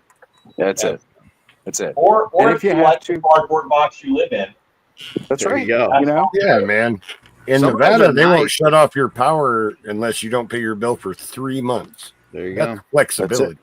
Some of those boxes are really nice. Like you get a refrigerator box, like dude, you could definitely live in there for a bit. Man, I'll tell you what, if you could manage to get a couple of refrigerator boxes, like you're living in a mansion and you would have plenty There's of room for a thing. I video go of for the ones this. that have couches because they come with wood floors, so it's really fantastic. I have enough things on pre-order right now. If it rains during my busy nights in October, I'm in some trouble. Oh boy. Let's hope for good weather in October. Right. I think I've got we a. certainly hope for you, Alan. Very good weather in October. I think I've got a only classic Snake Mountain shipper box in the garage that I could definitely move into if I needed to. Nah, Yeah. honestly, Curtis, you're just kicking more kids out. You're freeing up more room all the time. You know exactly what you're doing. You're doing it better than most of us. I'll say that. Most of us are complaining about space danger. Curtis is forward thinking. He's kicking kids to the curb And really, to create more space. the more kids you kick out, the more money you Corey, There you go. Corey got a whole new shed. To be fair, Right? this is the only structure I own, and it's paid off. So, like, it can be moved. So, There you like, go. I can put it on a trailer and disconnect power and go somewhere else. See, guys, got to think That's outside the what we're box. Look, just if you got kids that are taking up too much space with them and their toys, give them $20, kick them to the curb, and say best of luck. So someday we're all going to get my- together. We're going to drug Corey while he's in his shed. We're going to load it up and move it somewhere. And when he wakes up, he's just going to be fucked in the head, wondering where the fuck he is. Hey, just make sure you reconnect power when I get there. That way, when I wake up, it's like, hey, at least I can still watch TV. My girls came over today for my son's birthday, and we got together as a family. We watched Megamind. We had some wings, and then they took off and went back to their own homes. And like me and Darla looked at each other and we're like, man, this is nice. They come over, they hang out. We hang out as a family, but then they just go away. So yeah, it's great. Trevor says, welcome to the Banfield Motel. Right? That when those boxes come in, yeah, that's what I'm going to be doing. Like, look at this sweet, sweet, sweet that I have. My best friend just had his second child, and I'm his daughter's godfather. And so we get to go over there and, like, we get to just play and just have fun. And, like, oh, the baby needs to be changed. Here you go. You take care of that. Yeah. I'm going to go play with this one. And it's just, you have fun. Oh, no. Fun time? Oh, yeah, no, I'll take this. You go. And then, okay, I got to go home. Here, it's your responsibility again. Bye. Yeah. Yeah, you get to hop them up on sugar and then just leave them. All right. Yeah. All the noisy toys, the guitars, the drums, all that. Like, here you go. Nope. I'm not going to lie. I Best may noisy or toy. may not do that to Connor before I drop him back off with his mom. The sugar, By or the way, the noisy toys. Sugar. best noisy toy ever. Buy the kid a wooden train flute. Oh. Yeah, those are good. And Trevor, you're in the chat. If you want to jump on and hang out with us, brother, please, by all means, let me know. I will shoot you the link. I shot him a link for PGG and he never showed up. So He's a but I busy think man. I think He might that's be working standard. on Like stuff. I think he's a little afraid of those boys. I think so. He's afraid they're going to call him a gray bush. And he's probably Actually, right. actually, I got a little heated tonight on PGG defending Oh, no. Trevor. So Yeah, yeah, we were talking. Well, somebody had brought up the whole toy tuber convention thing, and I kind of went off a little bit, because it's the whole articulated ninja, whatever, and we in our community we can make fun of Trevor because we love Trevor, and so it's okay. Yes. Like I can call my baby ugly because I love my baby, but if you don't have love for my baby, you can't call my baby ugly, right? It's kind of that thing. So, we can call Trevor old and talk about what color lighting he uses and all this and that. But if somebody else attacks Trevor, then it's like, no, we're not down with that. So look, we'll just show you how sweet of a guy Trevor is. Curtis, do you mind turning off your camera for a second? I think that's going to be the right for image. sure. Yeah, well, and bigamy first. Yeah. Mhm. There we go. Here we go. Look at that. Look at that. And honestly, I get kind of jealous with this because nobody captured Trevor's kiss to me on the cheek as well as they did yours, Curtis. But then Ed kisses me on the head while we're at Joe Fest, and nobody got a picture of that. Yeah, it's become like a tradition now. We know, like, each year I got to get a kiss from Trevor, and Darla knows, like, hey, your number one job at Legion's Con is make sure you capture that in a photo. So it's an important one. I've never seen Curtis look happier, actually. He reminded me of Dylan seeing Robo. And then Trevor goes and like knocks me down a wall just for like trying to, get into his room on Legion's Quest. So wait, let's back it up for a minute, Curtis. Was the ninja and all them saying shit about Trevor? It's been a while, but yeah, it was just this has been several months ago, but somebody's like bringing it back up again. It's actually before Legion's Con last year, where he was talking shit about the articulation of Mythic Legions. They haven't advanced in 15 years and all this and that. And I think, there was somebody had posted about it in the Cabal, and Trevor made just a comment like, people are going to do whatever they need to for clicks or whatever. It wasn't being a dick or anything. And then dude just ran with it and made like several videos like talking shit about Trevor and calling him names and all this and that. It's just so yeah, now with him running or kind of putting together this convention, like the question came up like if anybody was going, and I was like, dude, you could not pay me enough money to go to that shit. So and I got a little heated and I should have known, but like I said, that's that YouTuber Expo or whatever the fuck they're calling it, right? Toy Tuber, yeah. Toy Tuber Expo. Yeah. So. Yeah. Listen, Trevor says that's dead, but listen, I don't forget. I don't forget either. I don't forget. Yeah. I was reading all that and seeing everything. I was getting heated, and I'm like, you know what? Fuck that shit. That's a whole nother side of Toy Tube that I just don't care about. They can talk all the shit they fucking want. You know what? I really don't care because their opinions don't matter to me. Anybody know what this thing is with the devils? We got it goes on their staff at the end of their staff. At the end of this thing? Like the pitchfork? No, there's one that's just like a regular staff. Well, they've got they've got like these that go into that. Just put that on top of that. And it's like a flaming spear torch spear thing. Like that? Yeah. What's maybe it's moving really fast. They're demons, Curtis. It's a flaming but it's spear. Not a flame. It's like blue, like it's ice. Well, mine was red. It's a speared baby octopus. There you go. I got one of the flesh colored ones, and theirs came like red, like flames. They look like flames, not red, but like flame color. Yellow and orange. All right. So, Trevor, I did send you a link if you are free now. I know you said it was outdoor movie night before, but if you're free now and you want to jump on, please, by all means. I like that they're different too. Like the wings are different on these two. I thought it was just going to be the same wings, but they're different. And then the one looks a little bit more emaciated. What does that say about us with our toy habits? That he looks desiccated. Oh, Curtis! He shit his pants. Words he's been learning. Ooh. No. Joe, he doesn't have moisture in him. Like, is that what that means? I didn't know. He's like void of moisture. So Curtis been learning. Yeah. I'm waiting for somebody in the chat to say that. Calendars on his desk. I'm waiting for somebody to say in the chat. I learned that word because that word got me into a lot of trouble. Multiple times. That got me into a lot of trouble on Legion's Quest. It wasn't the word, Curtis. You got you into a lot of trouble. Listen, okay.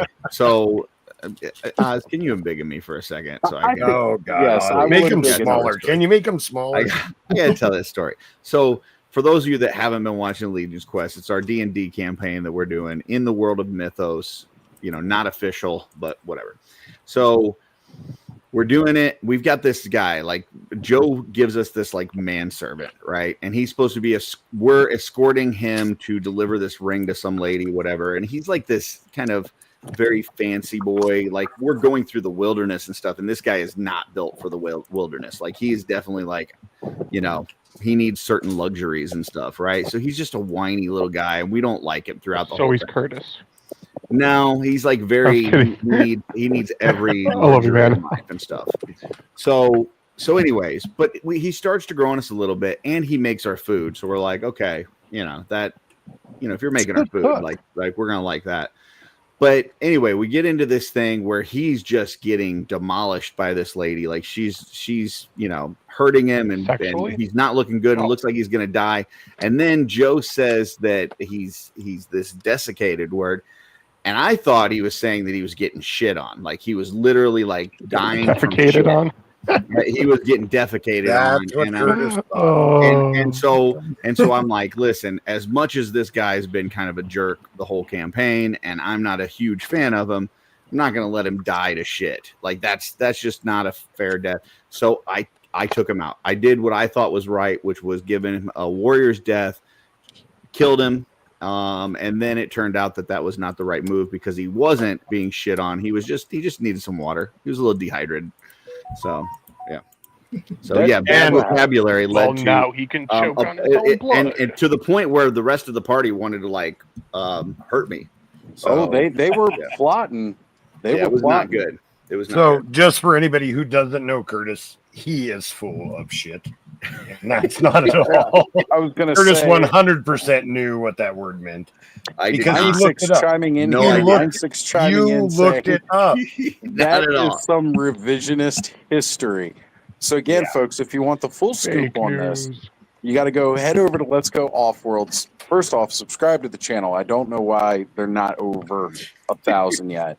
We're not even over 500. Right. And you've got me and Recon Rage on the show regularly now. I'm not understanding this. Yep. It's insane, but it's because Dooch's chair hasn't been on in a while. That's what it is. Probably it. That's what it is. That's 100% what happened. So that is not. Watch the show. You can catch Curtis in a lie and call him out on his bullshit. So go back. There's a whole playlist.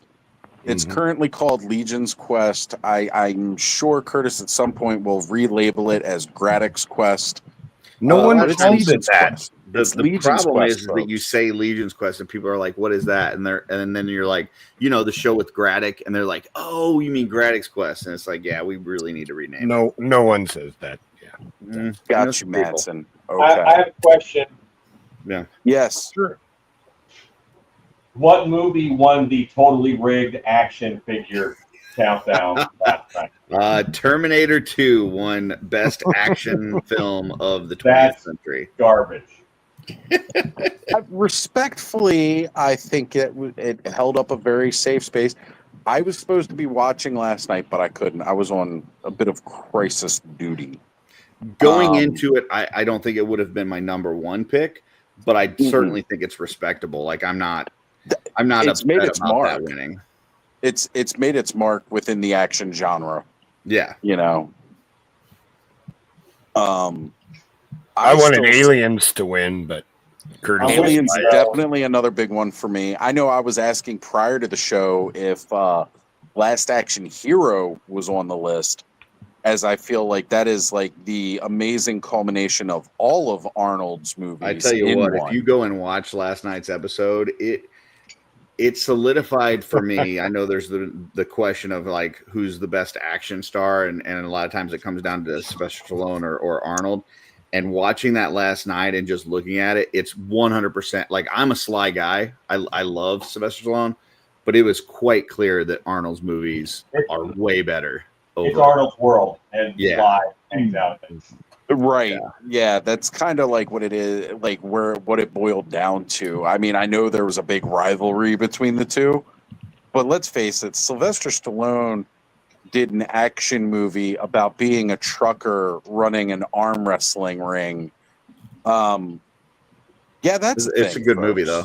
It is a good movie. Don't get me wrong. And Tango and Cash. Tango and Cash is my favorite cop movie. Tango and Cash is an outstanding flick. To be fair, on tonight's thing, Are You Gullible? I don't remember what movie it was, but there was a movie that Arnold like had a rumor out there like, oh, I'm really thinking about taking this movie. He didn't want it at all. Yeah, it's Stop or My Mom Will Shoot. Yeah. He tricked Sylvester Stallone into doing it. Yeah. Totally got him gullible. So on tonight's topic, there you go. That's right. It's a it's a true story. Those guys all played different kinds of pranks. One of my favorite is from the set of Predator with Jesse the Body Ventura. He went into the wardrobe and saw Arnold's measurements and realized that his arms were like an inch bigger than Arnold's. So he ended up going and he decided to make a bet with Arnold that they should measure their arms, and the winner would have to get a bottle of champagne. And so Jesse, being very, very cocky as he is, went in and challenged Arnold to this contest to measure. Because he thought he knew the answer. Yep, and Arnold's arms were 3 inches bigger than his. Because Arnold set him up for it. Yep, he had them put the wrong measurement on there. He jacked up the tape. Which again, my favorite film flub of all time is in Predator. Yeah, that's definitely. It did well last night. It did well. Yeah, I think it was down to the end, right? I think that was. Yeah, it was between Terminator 2 and Predator. Yeah. I voted for Predator.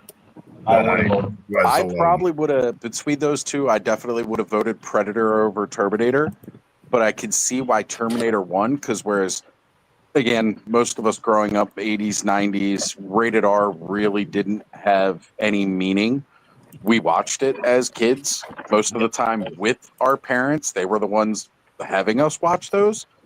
But Terminator 2 definitely hit more of a mainstream because it bumped things down to PG-13 for that kind of style of action movie, right? It was like most of the time that would have been a rated R flick, but it was toned down to a PG-13, which means more kids were able to see it. I think that I mean, obviously it's a few years later, so the the special effects are a little bit better. They've got the guy that turns in the liquid metal, which is cool. But I think the biggest thing is just that Arnold is playing like the good guy in the second movie, and so you're able to get behind it a little bit more. Minigun needs a minigun. So that minigun was kind of a real thing, and it's not just the same prop they used in Terminator. Apparently, it was part of a guy's collection. And when Arnold threw it down, that dude got real mad because Arnold does first off, there's no way they could take the shot and just have Arnold set that thing down gently. So he actually threw it down, and the guy who owned that gun got really pissed off. I could see that. Yeah. I mean, I totally get it as being a collector. If somebody threw one of mine, I'd be pissed. But again, just one of those funny tidbits behind there. These things are just really fun. Now, I also did a complete dissertation yesterday, too, on why, although I feel that Last Action Hero is probably the greatest of all of Arnold's films because it's like a culmination of all of Arnold's films and alludes to his rivalry with Sly. Kind of almost a breaking the fourth wall moment in that movie. But Jingle All the Way, because it not only is an Arnold action movie, it's a Christmas movie.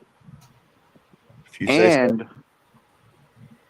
Arnold comes through, saves Jamie, takes him and his mother to a planet called Tatooine where they renamed Jamie Anakin, and then abandons him, which starts his abandonment issues and makes him feel small. They become enslaved by Hutts, right? Finally, Anakin gets freed from his slavery, and he realizes he can do all these amazing things because the power of Arnold believing in him. And he thinks he's going to be able to go back like Arnold and save his mom, but doesn't, and she dies. He slaughters a whole bunch of stuff, gets a bunch of sand, in places that is uncomfortable. It's so coarse. And it's coarse. It gets everywhere. Yeah. And it just takes him down this really dark path where some creepy old white pedo grooms him, and eventually he becomes Darth Vader, and the whole Star Wars thing happens, and it's all because of Arnold. I didn't see that one. Right? I think that's a So, little bit deep, but okay. I know we thank George Lucas for Star Wars, but if it wasn't for Arnold, Star Wars would have never happened, because he saved that kid, gave him hope, and then, you know, somebody completely just snatched it away from him, and it totally destroyed this kid. All right. Yep, that's how that happened. That's a lot. It's a lot, yeah. I love Arnold how that ruining more totally than killed just the our chat. galaxy. He was supposed to bring balance to the Force. He was. Yeah. He was the chosen one. Yeah. Well, I mean, he kind he of was my did, brother. because there was like thousands of Jedi and only 2 Sith. And then after he goes and becomes a Sith himself, reballot, you know, because he killed the last Sith apprentice, so then he becomes the new Sith apprentice, and then Yeah, they there's didn't really 2 think Sith, that whole balance thing out real well. and they then they wiped everybody else out, and then there was just Kenobi and Yoda, so it was like 2 and 2, and that's balance. Just saying. He brought balance to the Force when he threw the Emperor down that shaft in Return of the Jedi. The Emperor went Richard down his Roundtree shaft. wasn't in. Richard Oh Roundtree my was not gosh. in Return of the Jedi. That was Billy D. Williams, Joe. What? Wow. Oh my. Talk about Shaft. Shut your mouth. Damn right. Yeah, we totally just killed the chat. I'm surprised we didn't actually lose viewers over this conversation, but apparently they're still entertained. So I appreciate you all. I don't know where that theory came from, but I don't like it as much as you do. Well, it's just Jake Lloyd played Jamie, and he also played Anakin. Need to get some flight stands for these guys. Heck yeah, you do. Get some good McFarlane flight stands. What? Yeah, they're pretty nice. I figured Alan would like these. How much are those? I don't know. I got them through the Kickstarter, so I'm not sure what they are. Yeah, price is not same from Kickstarter. Can somebody pull up Biblical Adventures and see how much those are? I'm on it right now. I appreciate you, Curtis. He's got some new ones coming across now, doesn't he? Not Biblical Adventures. He's doing the samurai thing. Just the samurai thing. $67.99 on. Yeah, 67 for 2 of them. Yep. Right, which is a good deal. Yeah, 2-pack, $67. That's not terrible, yeah. All right, MCR is asking, what figure is that? So those are the demons. Yeah, from Biblical Adventures, D13. It's actually called a Red Devils is what it says on the package. Yeah, and then they also have another one that's similar but a different color scheme. That is a Grotesque and Gargoyles 2-pack. So, right. Yeah. Well, and the other thing that I liked is that he did do them in a couple of different colorways. He's even done exclusives of them. I know at PowerCon he had like translucent ones, which you guys know that sets me through a roof. And just they're freaking phenomenal. And again, I like that the two sets of wings are different. Like this one here has got like a lot more like desiccated details. Like it, whereas this don't one, overuse it, Curtis. This one looks more plump, I guess. Why has he got poop on his wings, Curtis? So I don't know. I just really like the difference in the wings. Like this one's more smooth, and this one's like very veiny and shriveled. Veiny and So MCR, that's what we're here for, to feed your further plastic addictions. Mm-hmm. The thing I liked about these, and I know, out of everything that Chris did on that line, like these are probably Darla's like least favorite ones, but I think they can fit in with like Mythic Legion. Like you could just throw these in the background and they're just gonna. Well, and the other cool thing is like he's released some of those in a very statue look as well too. Like you get them like gray stone versions Well, that's of these figures. the gargoyles The and gargoyles? grotesque are in a it looks like they probably did like a black paint job with like a gray dry brush, so it looks like Over it's top. stone. Yeah.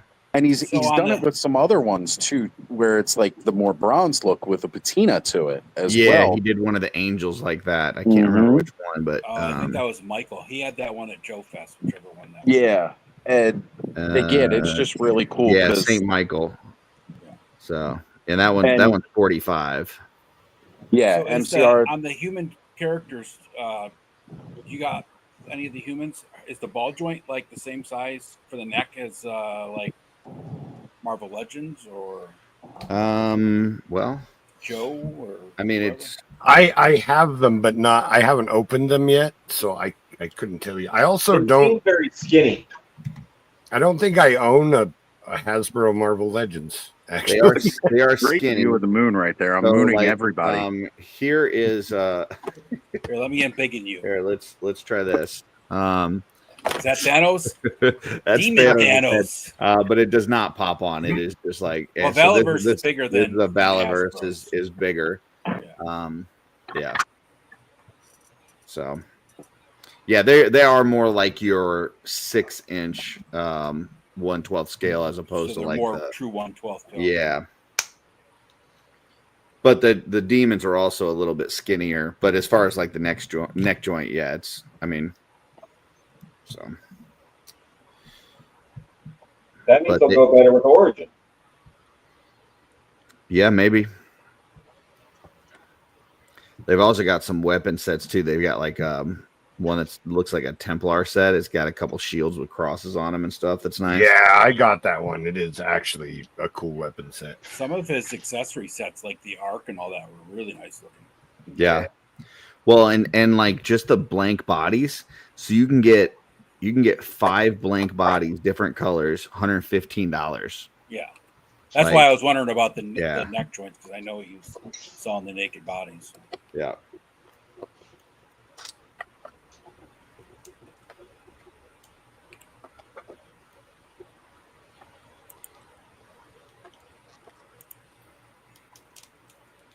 So I painted the throne. Oh, See if I nice. can Hold on, bud. Where move are it you at? here. I'm going to make you big. Top right.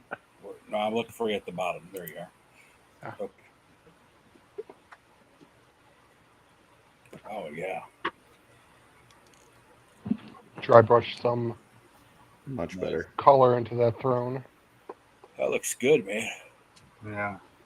Put some ooze Yeah. into the cracks of the stone here. So was that throne Okay. defecated or desiccated? Why not both? Had to paint the entire back of Depends it. on what he has to eat. brown. That looks good, bud. Damn. Yeah, that looks nice. Yep. It's good to see what you're doing with your time because there's definitely been a lack of slideshows around here. All right. Well, technically, I did have a slideshow done, just no one ever showed it. So I did the Curtis- work. Curtis is getting mad because he hasn't had a good night's sleep in a while. That's also another tie-in to when we didn't use the slideshows. Ed made some slideshows too, and we just honestly we kept going back to the website, and it had Yeah. basically the right yeah, it's pictures. easy. As I was like over halfway done with the slides, I'm like, why don't we just use Toy Habits or something? We don't use Toy Habits up. because if you share screen and you do Toy Habits, you will crash. Yep. Toy Art just managed to have everything on like the one page with all the links, and their ads aren't as bad. So it was pretty. It was Yeah. relatively easy as long as I wasn't the one sharing screen. Yeah, MCR. So like everything in this Biblical Adventures line is based on like real paintings. So like there's a few different Jesus characters. Is it with multiple? Is it Jesus? Is it Jesus's? Jesus's? I think you just say Jesus. there's angels and demons and all this kind of stuff, and Yeah. it's all based on like oil paintings and statues and things like that Right. from history. Classical representations throughout history Yeah. of different periods. Yeah. So you saying that it looks like Renaissance painting devils? Yeah, that's most likely where it came from. So Exactly what he was going for. yeah. Yeah, and Stanley says Toy Habits, Toy Newsy, Toy News I, Toy News International, whatever we're calling it this week, and GDL are all pop-up ad heavy. They are because, that's how they get their money. I don't fault them for that. Otherwise, we wouldn't have those great resources. Yeah, I'm a heathen and I use pop-up blockers. I just don't want to see all that crap. I deny you all my monies. But yeah, I mean that's how they make their money. So I don't get mad at them. It just, if I'm trying to share screen to show people that stuff, those ads are so heavy it lags out the computer and crashes the stream. So I can't do it for a share screen. But I definitely look at all of those sites on my own because I'm not slowing anything down. All right, so I went out to go for getting this guy out of package here. He's got some of the new belts, the paint apps. Again, it's 4 Horsemen paint apps. I don't know how much I can rave over their paint apps. Sherry, Cameron, everybody over there does such a good fucking job. The gold looks nice on that. Damn. Well, even look at the wash on the leather. Oh, like, it's ridiculous just how, and they, honestly, it's like they've been doing this for so many years, and yet it still looks like they're improving and getting better. The soft goods, C. Jessam soft goods, again, another thing I cannot rave enough about. The quality of those soft goods is so great. Guys, Curtis is going to give you a full breakdown on this figure, so look out for that on Art by Ackerman over the next couple of days. Yeah, I'll do the exploded and then try to put it back together as nicely as possible so I can send it off to Joe Gonzalez. Right? He's going to leave the head off and then be like, remember that time on Legion Square? Remember I'm going to be like, remember when you had my Necronominus go several months without a head? Oh, yeah. That was actually my fault. Hey, Curtis, remember that time I drove all the way to Sacramento and forgot to bring it? I'm gonna actually take the Paladin Cleric and I'm gonna like crap in the box and be like, this one really is defecated on. Desiccated, Kurt. and I'll be like, even that won't stop me. Nothing a little soap and water won't fix. Yeah, I fear no man's poo. So, just a little show here. If you're wondering how you can swap the face plates, so let me put this back together now that I've jimmied it apart here. All right, so if you want to swap face plates on the helmet, it's like Darth Vader's helmet. You got a 3-part visor here, right? So you can lift this visor up, then this slides out. Now you have access to the faceplate, which again, it's lock and key. So you just pop that off. Then you can pop the other faceplate, the Joe Gonzalez facial hair tribute. Just like that, pretty easy. And then that pops in right where the other one was. And now you've got a completely different look for your Paladin. You got a different faceplate in there, if I can get it all to stick. So, again, Curtis will give you the full breakdown as we're talking about like some new leg pieces here that I hadn't seen before. So that's always good. And I dropped Joe Gonzalez's faceplate. Oh, my face. No, he fell on his face. Check out His this face is bad all boy. bruised up. What happened? He's wondering where he can get a meteor to drop on Joe's face. That guy looks amazing. Ooh, another one of Necronominus' children. Yeah, Barodak. He What a is beautiful Death really, Knight. really cool. What's up? Is he a Death Knight? He's one of the children of Necronominus. So kind of. Yeah, he's like a demigod, son of a god, son of a gun. But he is he is the younger brother of Thrasis. So you can be like, this is my little bro. Get it? So, do we It know looks like the me and actual? my brother. What size? So, I know Thrasis is the first. The first Do we Risen. know? Right. Do we know the other like numbers? Was then it like after Thrasis Morgulith? No, the only ones that I know of is that Berodak, Berodak is the youngest. but he's also a twin, right? With Belulith. Belulith, I yes. thought. Yeah. Yeah, so the blue girl is his twin. But since Necronominus, I don't know how they're exactly twins because they're like raised undead. I guess Necronominus raised them at the same time and was like, you guys are twins now. I don't think they were raised. I think they were Right, like they were born. Born from what? I don't know. He ain't got no guts. I think when if I remember right, I think that they were born from his head, like the opening where you've got the like in Necronominus. Right. I believe that's where he spawns his children from. Oh, okay, cool. I could be saying that wrong, but I'm pretty sure that's what Eric. He has the mouth in there, so he spits them out. Yeah. You learn about that in biology class. The face plates have different spacing on the pegs. What? Yeah. These are closer together than these.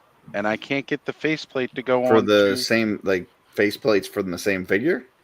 Yeah. Hmm. Yeah. I can't actually get this to go on the helmeted head.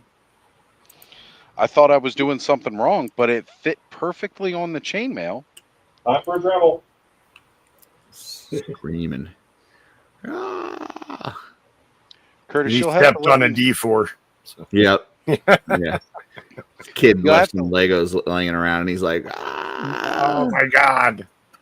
Let me know when you get your exploded figure review.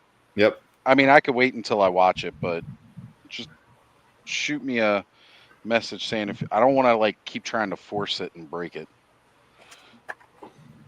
So yeah, I'll definitely be getting more of these when the Kickstarter goes live and we get our game. I want to see what other colorways they're going to have. But I really wanted to get my hands on this Paladin, and I'm glad I did. Oh my. It's pretty darn cool, that's for sure.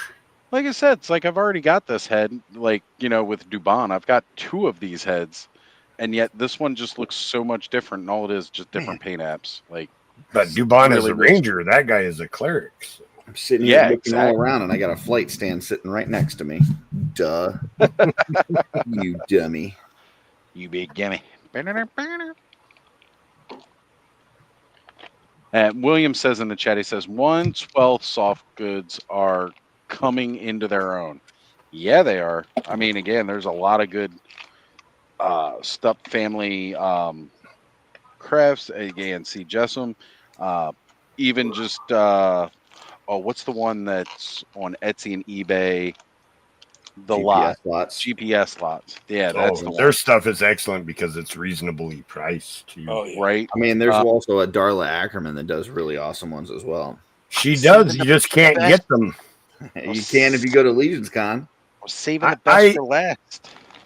Almost everything was sold out by the time I got to your table, man. I'm sorry, you got to prioritize our table. So. Those items are too hot. I was gonna say, Joe, you gotta stop stopping and talking with everybody on the way to the table. Say, ain't got time for that now. I can't do that. I know. Probably because when he came to my table, I was like, come with me right now. That's exactly what happened. And I took him away from my table. Yes. Come with me if you want to live. I'm going to screw you out of purchasing what you like. I thought Curtis needed help like carrying boxes or something. I was like, yeah, sure, no problem. And then he heads right to the Wolf King table, and they had named the 3D part after me. And I was like, oh my God, that's so cool. And how cool is that? Len is officially Four Horsemen Studios now. Yeah, on PGG tonight, he announced that Wolf King is no longer going to be carrying figures. They're no longer a authorized retailer for Four Horsemen. I could see where that could be a conflict. And they told him that it was okay, but he just didn't feel comfortable with it since he's working for him. But his orders are being taken over by Dirk Nagel of Dirk's Designs, and he is now an authorized retailer. Of awesome! So we got to go support our raccoon brethren. Yep. And Dirk's a great dude, by the way. Yeah, Super he is. awesome guy. That name's familiar. I've heard it before. Yeah, he's a sculptor and customizer and printer and just an all-around swell guy. Yeah. Navy guy. I think I've seen some of his, don't hold that against him. So somebody's got to float the boats, Curtis. That's true. Somebody's got to haul Marines everywhere. And Dirk Nagel, that sounds almost like a borderline porn name. I think you're getting it confused with Dirk Diggler. Maybe. Dirk Diggler? That looks good, Alan. So I've got a lot coming in. That looks really good. Alan, did you paint those with some kind of special brush? Because that looks like dog shit. Man. I did. You must It's be a using special some bad dog brushes. brush. I used my feet. Is what I did. It's specifically designed to paint dog turds. That's right. No prep whatsoever. Just slapped on the figure with B3 paints and soap flat. There you go. Very awesome. Awesome. So those are the Art by Ackerman desiccation brushes. That's right. I do not recommend. I cannot recommend using those with a wet palette. They have a conflict. Nope, that's not true. You mean the dog shit brushes specifically? Yeah. Don't put dog shit in your wet palette. That'll end poorly. Poorly. This is kind of neat, though. I had heard somebody say, maybe it was Joe Vassapolo, that the Zende pauldrons work really good on the Sir Andrew. Ooh. And they totally do. Like it's not an exact color match, but it's close enough. No, but it's close enough. Yeah. So remember again, looking just incredible. Yeah. Yeah, he's got his cape on, so I don't know that I've ever even looked at his pauldrons. Well, so I have I ordered 2, and I'm going to get more because he has his own group called the Repentant. Yes. So I have Sir Andrew all decked out in his soft goods for the Repentant. No, I meant Zende. He's got that big blue cape, and it goes over his pauldron. So I don't know that I've ever looked at him. Gotcha. I didn't notice it. Somebody mentioned it somewhere, and I want to say maybe it was Joe Vassapolo, but yeah, I tried it out. Like he's the one for the studio that when they're doing the painting and stuff, like he will say, you know what, if we kind of change this color just a little bit, it'll be great to pop and swap with X, Y, and Z figures. Right. And so he's been very helpful to the customizing community with that kind of stuff. Because it allows for more pop and swap and ability kind of things. So So gang, I've got to slide out. I have a monster camp tomorrow. We finish up, we get to paint all of our masks and stuff. So nice. Well, we'll just stare at Joe while you say goodbye. Yeah, my arm got tired. I had to put the figure down. So I'm playing with my toys. Hush. Does anybody else, whenever Alan says he has monster camp, like you just see like Alan sitting around a campfire with a bunch of monsters telling them scary stories and stuff? This one time it makes me think about remember that cartoon when John Candy had the kids camp that he was like the counselor of or something? Camp Candy. Camp Candy, at like 9:30 in the morning on Stilt Beast Live. We have hatching day where all the masks get pulled out of the mold. Oh, nice! All up tonight, so everybody. Let me get that link. They Stilt Beast Live. Yep. And it's at what time? Right about 9:30 in the morning. Gotcha. I'm already subscribed to the channel. 9:30 your time or our time? My time central. Central. Okay. The best time. It's the middle time. It's the middlest of time. It's not Kenny time. It's an hour ahead of Kenny. So it's time. not Stiltbeast Studios. It's Stilt Beast Live. Stiltbeast Live. I don't think I'm on that. Okay. Well, that's only for my live videos on Wednesday nights and on Monster Cams. Gotcha. Well, I'm subscribed now. Okay. It's funny. I type in Stilt Beast Live and I get Stilt Beast Studios, but it's not bringing the disparity between the two channels. I type in Stilt Beast Live, I get Stilt Beast Studios, but that's okay because I can go on there and then I should be able to pull up. I thought you had the link on there for Stilt Beast Live. Boy, if I were good at YouTube, I'd be making money, but you're doing good enough. You'd have a one-stop shop. It'd just be Stilt Beast. All your Stilt Beast needs. Well, that's funny how the algorithm works. Sometimes when your content's a little bit different, like doing lives. Oh, people don't want that. Yeah. Oz, I'm dropping a link in the private chat. That's fine. I can grab it from there and we'll drop it in the live chat. Perfect. Appreciate it, Alan. Thank you. But it's really joyous to watch the hatching day because everybody is thrilled that their mask finally came out in rubber. It's good. Nice. But for that to happen smoothly, I must sleep. Rest Have a up. good one, Alan. You have a good one. Have a good one, Alan. Yep. Catch you next week, brother. Guys, I think I'm going to go ahead and bail too. Oh, man. Dropping like flies now. Right? Guys, it was good to see y'all. Hopefully I'll be on next weekend, but I'm not going to. Are you also trying to hatch something in the morning? Is that what's going on? Yeah, my eyelid's open. Right. He's going to be hatching a defecation if you need to. There you go. Yeah. I'm going to make sure it's moist, though, so it'll be good. All right. So I Those did are the best miss kind. a couple people jumping into the chat here. We got All right. the Collective Corey. Brothers, John. You Have a guys. good night, Corey. What's going on, John? Glad to have you here, brother. Thank you. And Matthew Matson jumped in earlier. He was talking about Alien Earth. Yeah, that's coming out on the 12th. Hulu exclusive for any of you Disney Plus subscribers that also had the Hulus. Got to check it out. Alien Earth coming our way. I dropped Alan's live channel link into the chat. Make sure you go subscribe to the channel. You can catch Alan live Wednesdays in the afternoon. Actually, a lot of times when I am cooking myself something to eat on Wednesdays, I will put him on and listen. I'll jump in and say hey to everybody too. And then, of course, his other channel is Stilt Beast Studios. 148K subscribers. He takes you through all the kind of DIY haunt stuff, that professional scale haunt stuff that you can do at home. 148K. Now, would that be a bigger deal than Lawrence? Because it sounds like a big deal. It's kind of a bigger deal. It's kind of a bigger that's deal. kind of what I for sure. thought. Okay. I'm just saying, you know. Alan's just not as mouthy as the other little guy. Yeah, for sure.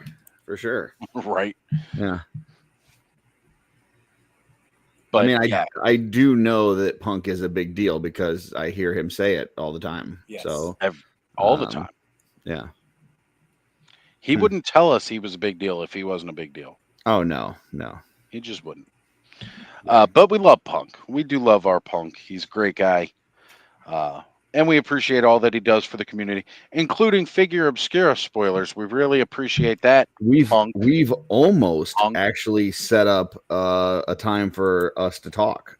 I've heard you've whittled it down to a month. Yeah, we've got and a the month day of the narrowed week down. of that month, just not the specific week that day will happen. This is all correct. Everything that you're saying is correct. So we're working it out. We're working it out. So he messaged me this past week and he said, how's it going, Curtis? Did we decide on a date coming for a coming Thursday in September? And I'm like, nope, not that I know of. You didn't tell me. I'm like, I'm available every Thursday except for the week of Joe Lanta. And he gave me a thumbs up. So I don't know. Maybe I'll be on the show. Maybe I won't. We don't know.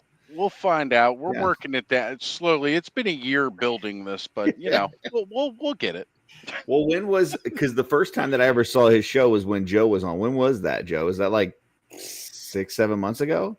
At least. I have no idea. It was a while ago. Was it before Legion's Con or after Legion's Con? That's what I'm trying to remember. After? Okay. It was after. Okay. Okay, so we're not quite a year's time yet. No, but it's we're at least getting it's close. 6 months. It's 6 to 8 months at least. Yeah, it's getting there. We're getting close to it. I was actually just going to go pull up Punk's channel to see when Joe was on. If I had to guess, I would say the best January. part is that since Punk only knew Curtis at that point in time as Curtis from being on here with him, he didn't realize when Curtis was in his chat as Art by Ackerman who the hell Curtis was. There you go. My favorite thing about that episode was that he was surprised that I talked. He's like, "You're always so quiet on the show." I was like, "I can talk. It's just that's the format. We take turns. We try." It's like Princess Bride with Andre the Giant, where he says you use different moves when you're fighting half a dozen men, right? Like, Right. Goes different on a channel with 15 people as opposed to one-on-one. Yep. 8 months ago.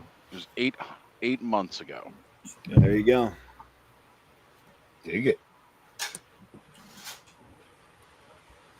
But Thursday with a Friend is just another great show to do. It gives you a little more personal touch within people within the community.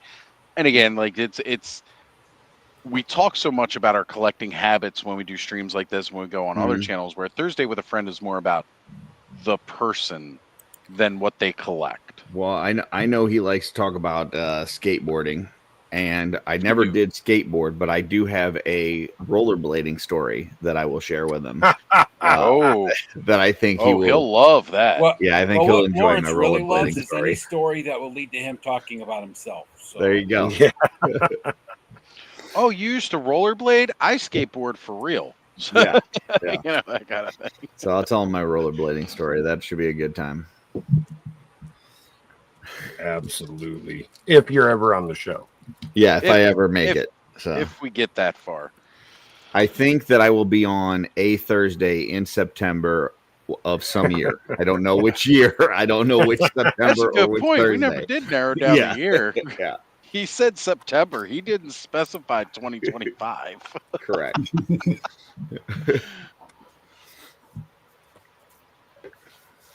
Oh, man. Yeah. But that's the great part. You know, it's just fun because we'll all bust each other's chops over all the little shit. You know, it's good times. It's real good times. Like how Oz skipped offer last night because we didn't include Last Action Hero. That was totally it. I totally blew it off because of that. The Last Action Hero, I'm the fuck out. Mind you, I said I was out before I knew that, but I felt it coming.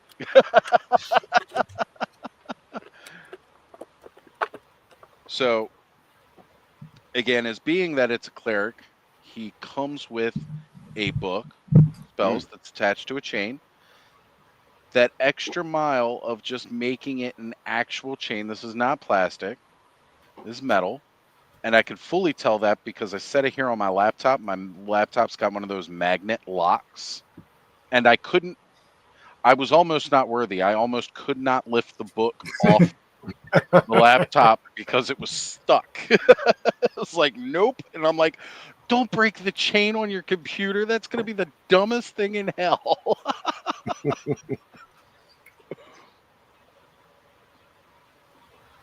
So, a cleric has to have a prayer book. So he does. That was He's got to have good addition. Smart. And now we're going to even be getting, what do they call that stand that people prop the books on? A book stand? No, there's a specific name for that piece of furniture. Not like one of the weird IKEA names that they just name their furniture. Reliquary? Or am I thinking Sure. of something different? Podium? Could be. Sounds I good. don't know. I'm not thinking podium, but Swedish Could be a meatballs. podium. No. Well, podium Swedish is meatballs. podium is one of the names for it, but in the church there's actually another name for it. Right, like a specific name in the church, Yeah. but Pulpit. Pulpit. that's what I was Yeah. thinking. Yes. I would have liked Joe to recognize my vocabulary there. Oh, you were talking? Sorry, I wasn't paying attention, Kurt. People couldn't think of a word, and I came up with it, Joe. Oh, wow. I know. That's mark it on your calendars. It was pretty impressive. August I 10th, agree. 2025, Curtis learned new word. He just knew a word. Just knew a word, right? He didn't actually discover. He knew this one and let us know that he knew this one. And it's August 9th still here. I'm living in the past. Ah, got you. I say 54 minutes right now into the I know I new looked over. day. I was like, too. Yeah. I'm not as far in the past as Joe. Joe's even further in the past. I am. Right. It's not even 10 o'clock here. Man, Yeah. it's still so early where you guys are. Oh, yeah. Cobb's in California, huh? Right. Yeah, Right 9:55. on. It's still You know- before our bedtime. So I've had somebody on who's in the Atlantic time zone. I've had no, I've just realized for every time zone like around the Americas, as far as like Atlantic, Eastern, Central, Mountain, Pacific, Hawaii has its own time zone. And I just remembered that I was going to say we need to have somebody from Hawaii on the show so we can hit that time zone. And I do just remember that our good friend, highly articulated Adam, did Let's say join that. us while he was on vacation in Hawaii. Yes, he did. So I am proud Nice. to say that Ostradamus Toys has had a person on from every time zone that the Americas hit. And I'm meaning North America, Central America, South America. Who do we have from Mountain? Kenny. That's Kenny Oh. time, Gotcha. right? Yeah, definitely. I forgot he's a fucking Broncos fan. Yeah. Well, he won't let you forget. He won't let you.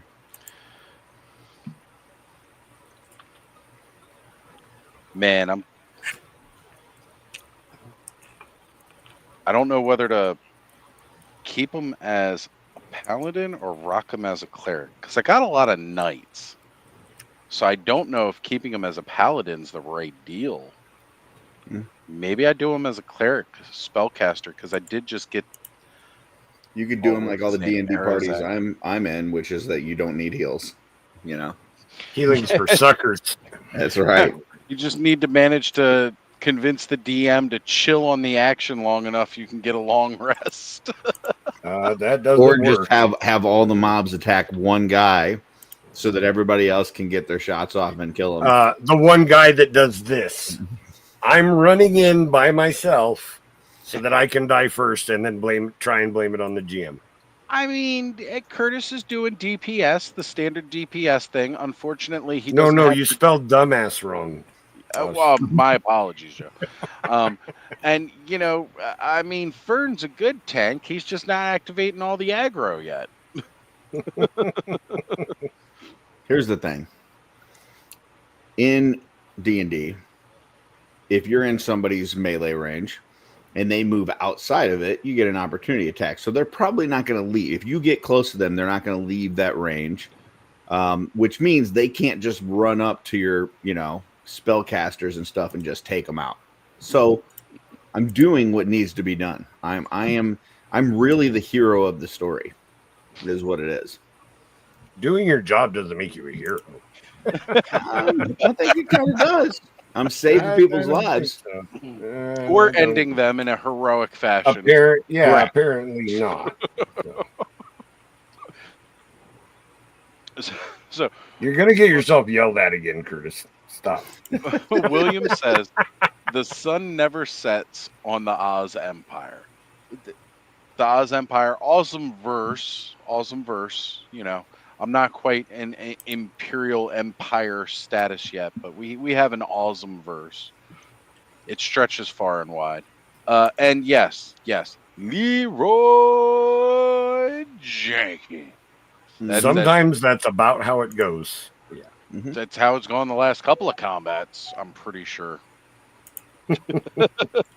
Again, I am a faithful viewer of Legion's Quest every time they put out a new thing, new episode. And make sure you let Trevor know that, because he doesn't think that anybody watches or listens. So I like it. I watch every time you guys post a new video. And if you don't want the video element, if for some reason you don't want to actually watch them, which, by the way, it's worth the watch, because the facial expressions as Graddock pulls a Leroy Jenkins is kind of fun. You get the eye rolls, the head shakes, the disappointment. Finding out that a girl that was feeding me and flirting with me is actually like not a girl. She's a shapeshifter and she's some dude. Looked very similar to Jeremy, I heard. Yeah, that might have happened. Still one of my favorite episodes. Like I said, it's so much fun and entertaining to watch that I would have it on while I was doing stuff in the kitchen. My aunt would be sitting at the computer, and she's just hearing it, and she starts giggling and laughing at the antics that go on with Legion's Quest. There's some stuff for sure. She especially enjoyed the first time she actually chimed in was with the cave scorpions, the ginormous cave scorpions, and she's like, cute and cuddly. Very confused. This week, I really enjoyed this week's. Oh man, it was a good one. I'm gonna take a long rest. I'm gonna sleep at the table. No, you're not. I'm gonna get that staff.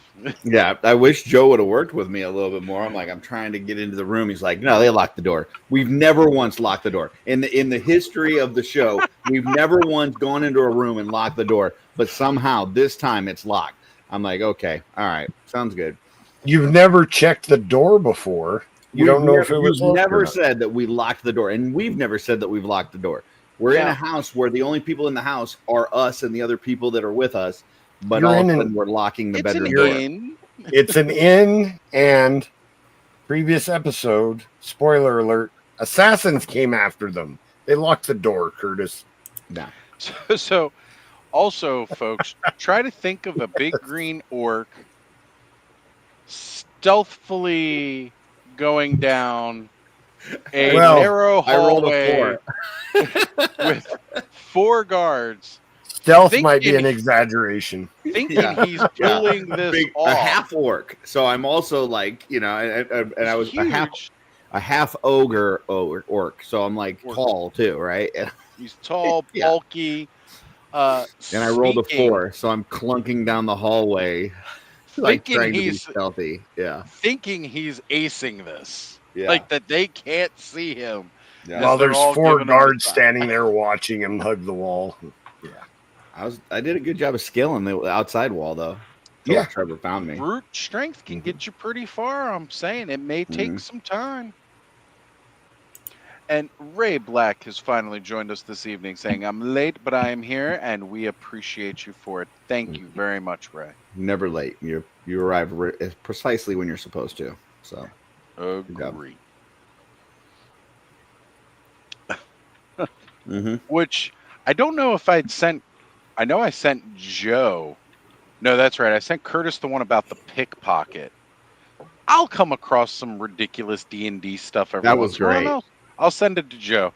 I got to go back and find the one, Curtis, but there's one for a orc ogre type character to do a non-stealthy character to do a stealth thing.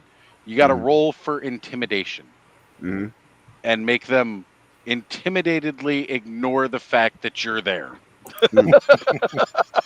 I think that was how they accomplished that. However, the pickpocket one The pickpocket was great. He like actually steals the pocket. he's like, yeah, fuck. Yeah. You know, forget taking, just taking something out of the pocket. Yeah, I'm not even gonna just take the pocket. I'm just gonna steal the whole leg of the pants. And see, Trevor agrees with me. After all of the bullshit downstairs, of course I'm locking the door. That's what I thought too. Right? And here's my point. If he didn't say it, it didn't happen. That's not how it works. That's exactly how it works. If I say it, it happened. You said it after the fact. After I went to go open the door, you said it. You didn't say it beforehand. You couldn't check the door before you tried it. You made up shit on the fly to try to prevent me from getting to that staff. You were on Trevor's side. I don't take sides, Curtis. 100% you did. MCR is asking, what do you use for dice? So they're doing this all online electronically. They are using the D&D Beyond. Now, Curtis uses. Yeah, Curtis. Let's. Well, see, here's the thing. You can buy these really nice digital dice. and can everyone see them, Curtis? I can see them. You can see them, but the audience can't. So Curtis spent a lot of real money on dice that only he gets to see. Yeah. Right. Yeah. So Joe, very much like myself on this, would probably save our money because other people no one can see them. Yeah. Right. Nobody can see these. The digital dice that you roll, you can see what your dice look like, but nobody else can. So it doesn't entirely matter. And Curtis was all excited. He's like, I bought these really cool dice. I was like, I can't cool. see Look at them. that. Look at that. It's awesome. Except I can't see them. I'll just have to share my screen every time I roll. So. Yeah. Oh, God. I'm sure that'll work out great. Games are certainly going to take a lot longer now. You've got the, I mean, come on. Who's going to use the basic set when I've got Dice of Planar Summoning. I've got my Vecna dice. I mean, you got to have the Vecna dice, right? Like, are they Motu Vecna dice? I wish it was. What's ironic is that Vecna is the god of secrets, and nobody can see Curtis roll his dice. Well, that's funny. So, a while ago, we had spoke about running a possibly monthly D&D game on here, and I was working on it for a while with a couple of people. We were trying to figure some stuff out, and like things slowed up, and then I'm watching Legion's Quest, and Legion's Quest is going on. And I'm thinking, damn, this is really cool. We got to get this going. But then it was like shortly after watching Legion's Quest and getting that rolling, then they announced this. So I haven't done much more work on the D&D game because now I'm kind of waiting for after this Kickstarter. I just rolled 40 D20s in a row, and I haven't gotten one D20. Which is pretty accurate to his rolling end game. Yeah. But yes, with the Mythic Legions D&D game, I kind of don't want to proceed starting a D&D campaign until after that Kickstarter. I want to do it after the Kickstarter now so that we have that book, everything's fresh. But another friend of mine who is not a usual part of this community, she's from the UK. Her name is Penny. You guys may have seen her in the chat like a couple of months back. She has actually shown interest in joining that game when we get it going. Right on. Awesome. Yeah. Well, so I think more party is members. Great. Yeah, great for everyone. Look at that. Look how cool that is. Nobody can see it. So now they're going to summon Pinhead, and he's already here. I'm just going to share it. He spent $5 on each set of dice that nobody gets to see. $5.99. Thank you. Oh yeah, $6. Remember, folks, when you buy your Art by Ackerman brushes, this is the bullshit he spends the money. This is where your money goes. That is a completely separate account that only goes towards brushes. It's going toward purchasing the next round of brushes. Support Curtis's dice addiction. Yeah, I've only got 4 sets. Digital I got a ton. dice addiction. I wouldn't know because I can't see them. So.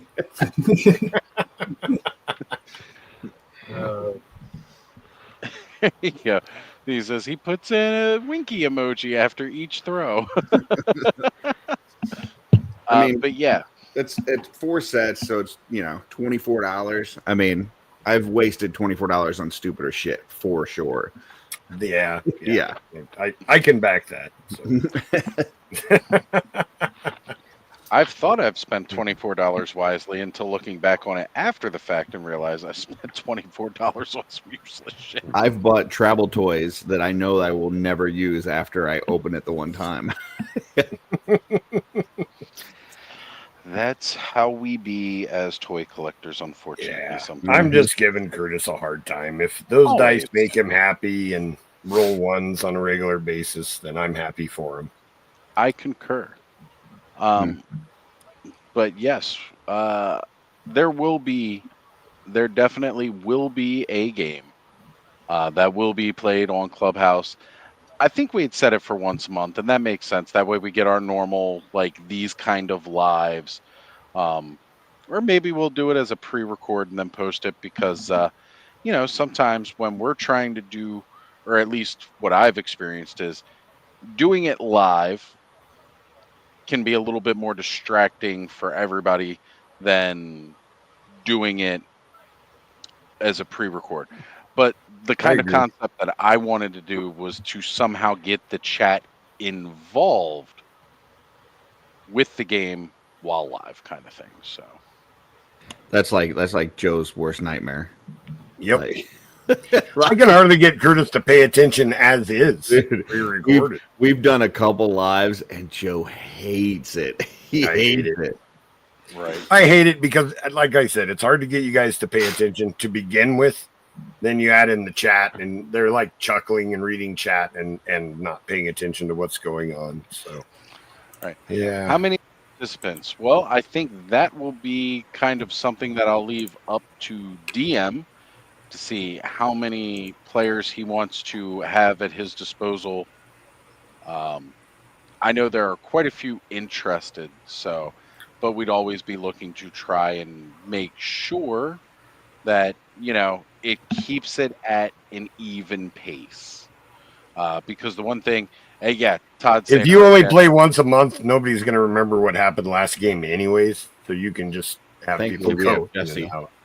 Yeah, I know. Todd says, just don't have too many players. It'll take an hour for one encounter. Welcome to Allegiance Quest. It's funny because we'll get ready to start, and as players, we're like, "Hey, Jesse, we need a recap," and then Joe will be like, "Yeah, Jesse, we need a recap." Like even Joe has no idea what the fuck's going on. Not when it's been more than a month. I don't know what the hell we did.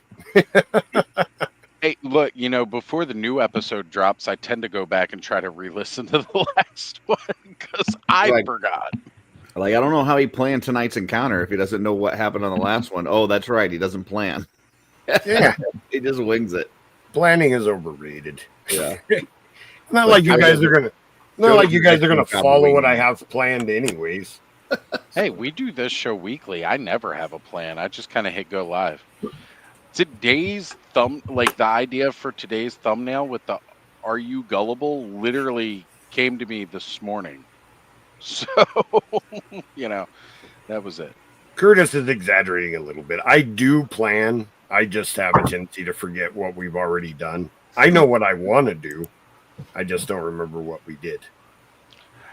That's all right. Trevor can't even remember how many swords he actually owns. That's true. No comment. I knew what sword we were talking about. Trevor thought he had 20 of them. He's picking up all the swords off of everybody you guys have killed since the beginning. Now, which one's possessed again? Which one has demonic ties? Well, and then Jesse's just picking up anything that he can and just pocketing it. If it's shiny, Jesse's grabbing it. Yeah. And then like something will happen, and then Joe will be like, "So are you gonna do you want to share that with the group?" And Jesse's like, "No, I'm good." I think my favorite part of this last game was me not realizing that Nate wanted me to be subtle. Yeah. So are we looking at the staff or what? No. Oh. Whoops. Yep. I totally missed the innuendo on that. So. That was great. Yeah.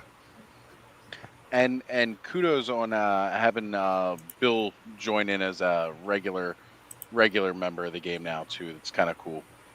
Well, it made sense because the role playing game that we're testing, we were doing on the opposite week, and he's in with that. So it just makes it easier that if he's just there, and then we play whatever it is that we're going to play, and we don't have to, it's just easier to coordinate. So it doesn't mean that we actually, play every week like we should, but it's the idea. As time allows, right? Like you gotta have the open schedule for it, and sometimes sessions can be time consuming. Yeah, scheduling difficulties with role-playing games is it's almost as much a part of the game as rolling dice. I mean, that is just a classic. When you get to be an adult, you're going to have scheduling difficulties. That's just how it. I've never once had a problem being on YouTube for anything. You, Curtis, are in a very unique situation where you work from home. Hey, look, I've been doing a lot of travel this year. But somebody ever is like, "Hey, I need you to come on StreamYard for something, whether it's recording or live." Like, yeah, whatever, I'm there. So I'll vouch. Yeah. And then Curtis will try to return in kind, knowing that I'm also like almost as much of a YouTube whore. He'll be like, "Hey, who wants to join me for this mail call?" And I'm like, "Curtis, I still got work for another fucking hour, dude." Yeah. He's doing all these mail calls. Who's ready to start the weekend and jump on this live stream? And you're like, I still got like work. 2 more hours of work. Sucks to be you, bro. I'd be totally down, except I got to work for another 2 hours. Yeah, I'm sitting here like I'm enjoying my weekend. You have fun working your Friday night. I'm like, could I drop the StreamYard link on my work computer and open it? No, I'm going to be reading medical information. I better not. Just better not even entertain the thought. I'm not putting that crap out there. Here we go. Todd says, have Joe DM a Tomb of Horrors. He corrected it down below. Tomb of Horrors campaign and let everyone be level 20. It'll end in one show. Let me let you in on a little secret, Todd. How about we make it a first level game and I have them fight 3 goblins and it'll end in one show? And that's a big difference from what we've experienced with Legion's Quest. No, it's not. No, it's not. Oh, no. I mean, you guys did pretty good. Einstein had some trouble early on. I know we haven't been able to air the role-playing game episodes that we've recorded, and I don't know if they'll ever get aired. And there's certain things we can't talk about. What I can tell you is the first episode that we did, the first issue, the campaign meetup that we did, Joe had like an entire building full of people turn against us at level 1 and just basically slaughter us. It was fucking terrible. It's like, what is this? Well, it wasn't. It was a balanced combat for your level group because the encounter builder actually tells me what is a fair encounter. And I just keep filling it up until the bar turns red. And that's about what I want.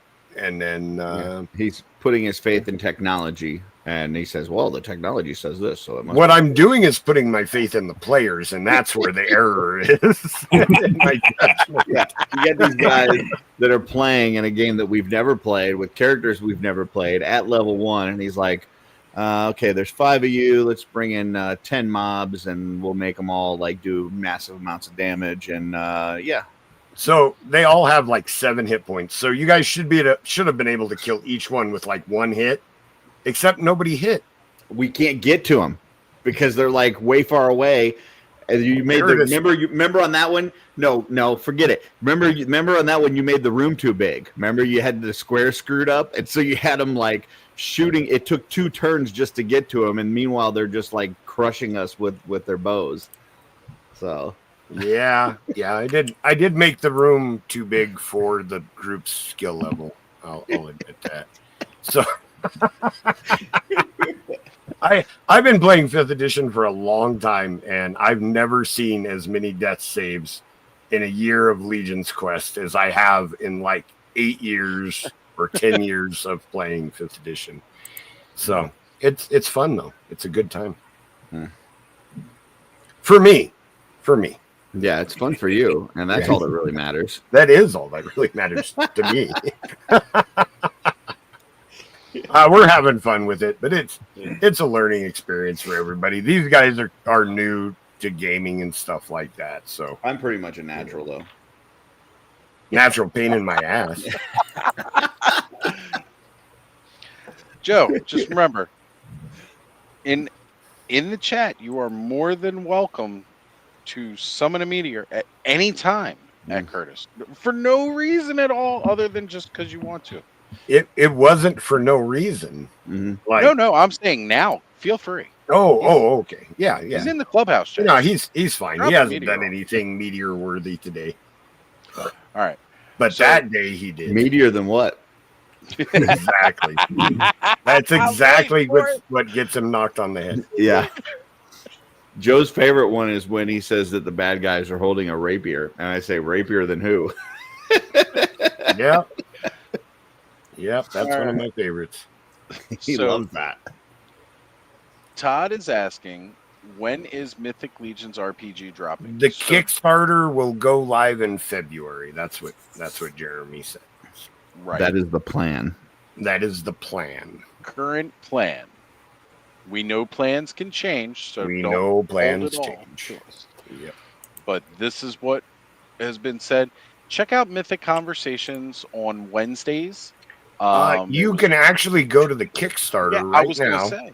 Yeah, let me. The pull up page is live, and just follow the page, which we've been encouraging anyways, because the more people that follow the page, the more people that'll show the page too. So I will say though, Mythic Conversations like 2 weeks ago, they had Cameron on there, they had Len, and then they had some mustache guy, and they did a really good job of kind of explaining the what they're trying to do and what the campaign's going to be about.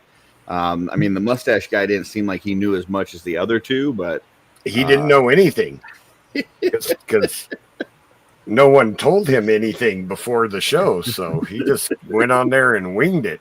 But it's He a really learned good a lot. episode if you want to kind of know about the game. They did talk a lot about it. So Yeah, I was watching. I went back and rewatched it too. So yeah, I did drop the Kickstarter into the chat for people. Click on that link, head on over, hit the notify me for when it goes live, and that way you don't have anything to worry about. You will know the moment it goes live with the rest of us. And we're gonna see what all the crazy stretch goals. I'm assuming that we're probably almost gonna get about a wave of figures based off of classes and stuff. Well, they don't call them classes. Jobs? Professions. That's it. Professions. I knew it was another word for job. Yeah, they're not going to be classes. There's not going to be races. It's going to be species. Yep. Which I really liked. Again, these are minor changes to what we already know, different labels, but it makes more sense with how the game plays. So I sent you the link to that episode, Oz. Just I appreciate that. We'll drop that that back in there too. Yeah. Yeah, because it was a really, really good episode. Mm-hmm.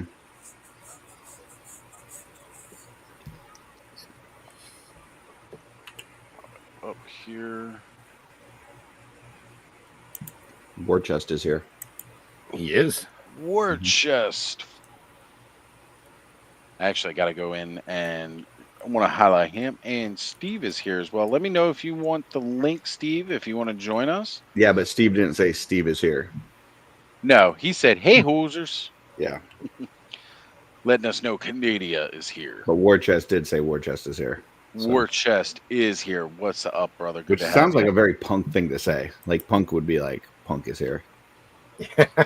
I used to say when I entered the chat, have no fear, for Oz is here. Mm. And, then over time, I've just changed that to, hey, friends. Because I like to play on words. So there it is. That is the episode where they go in depth about the RPG, what we can know about it right now. Right. That was also there's a cool mustache guy. There's a very cool mustache guy. There's a cool mustache. The guy's all right. There's an awesome dude who's often seen wearing a hat that likes to take pictures with blue lights. There's an even cooler, there's a cool purple guy on there, not Purple Gang. There's a cool Wolf King himself. That was also the night we had heard about his promotion from customer and fan to studio employee. There you go. And again, Cameron was on, Jeremy was on. It was a great episode. A lot of really awesome people all. Yep. It was a lot of fun. Definitely. And then Jeremy immediately caught a flight and went to San Diego. Well, because he didn't even know he was going to San Diego until it was like the end of the episode. He got the message he was getting a cab.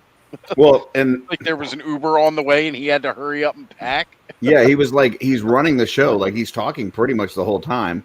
But sometime between the time he started the show and ended the show, he had plane tickets to San Diego. He had a hotel. He had tickets. He had everything. I think he got a message from somebody while he was live. I don't necessarily think he set that up. That's my guess. I'm guessing that Jim. He got a message saying, "Hey, we got the plane tickets here. Your flight's leaving in like a couple of hours." I'm guessing that Jim messaged him and is like, "Hey, we got you a plane, car, hotel. Like, you got to be ready in whatever time." So, yeah, because he had it was something like 5. He had a very short time before he had to be ready for the Uber that was arriving to pick him up. Which, how come you guys do that for me? There you go. I kid. No, you guys, you're always awesome. You need to get people at San Diego Comic-Con to tell Mattel and Hasbro that you're important and get you out there. I mean, that's kind of what Mike was doing when he was telling the whole Hasbro team to get the fuck out of the way. Australia's Toys Live coming through. Next time, just tell them to send you a plane ticket. So, right. Avi says, I met Jeremy at SDCZ. Jeremy's a great guy. I've met him a couple times now. He keeps forgetting who I am, but that's okay. I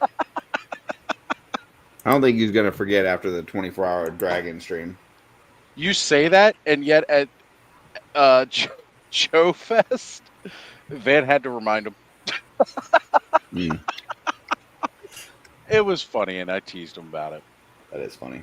That was funny. That was really funny. But I do love Jeremy. Guys, I'm going to switch it up and go mobile again. I will be right back. Ed, you're still in charge. I think I'm taking off. So, yeah, when he drops back on, I got to take off too. Oh, look at that. Oz, go ahead, Oz. I'll wait for you to get back on. Okay. All right. I was going to say, everybody's crashing out on me. Yep. I'll see you guys. Have a good one. Good night, Coitus. I have a fun family reunion to go to tomorrow, so I have to get my ass to bed. Ew, people. Exactly my thought. Most people I can't stand. It's even worse because they're related.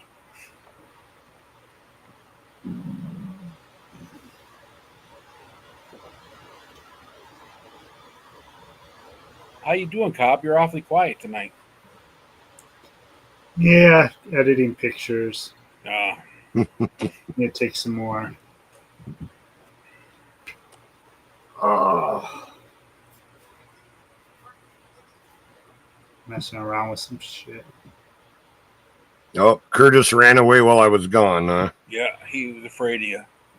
That's what I figured. Didn't want to have to face you. I don't blame him.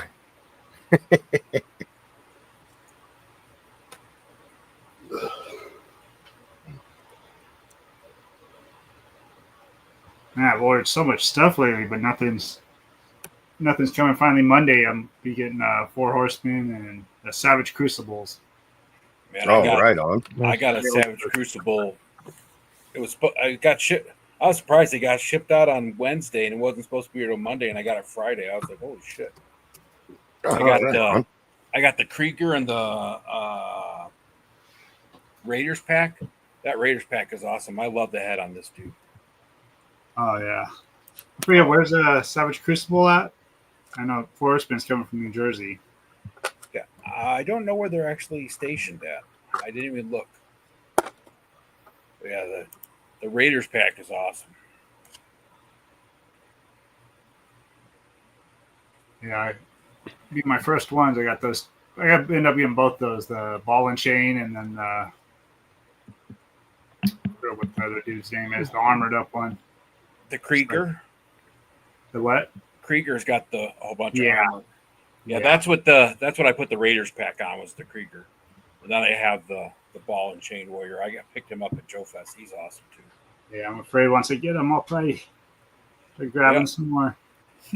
Travis is sending me the Jaeger, which is like the werewolf looking dude, or like dog looking dude, whatever he is. Oh yeah.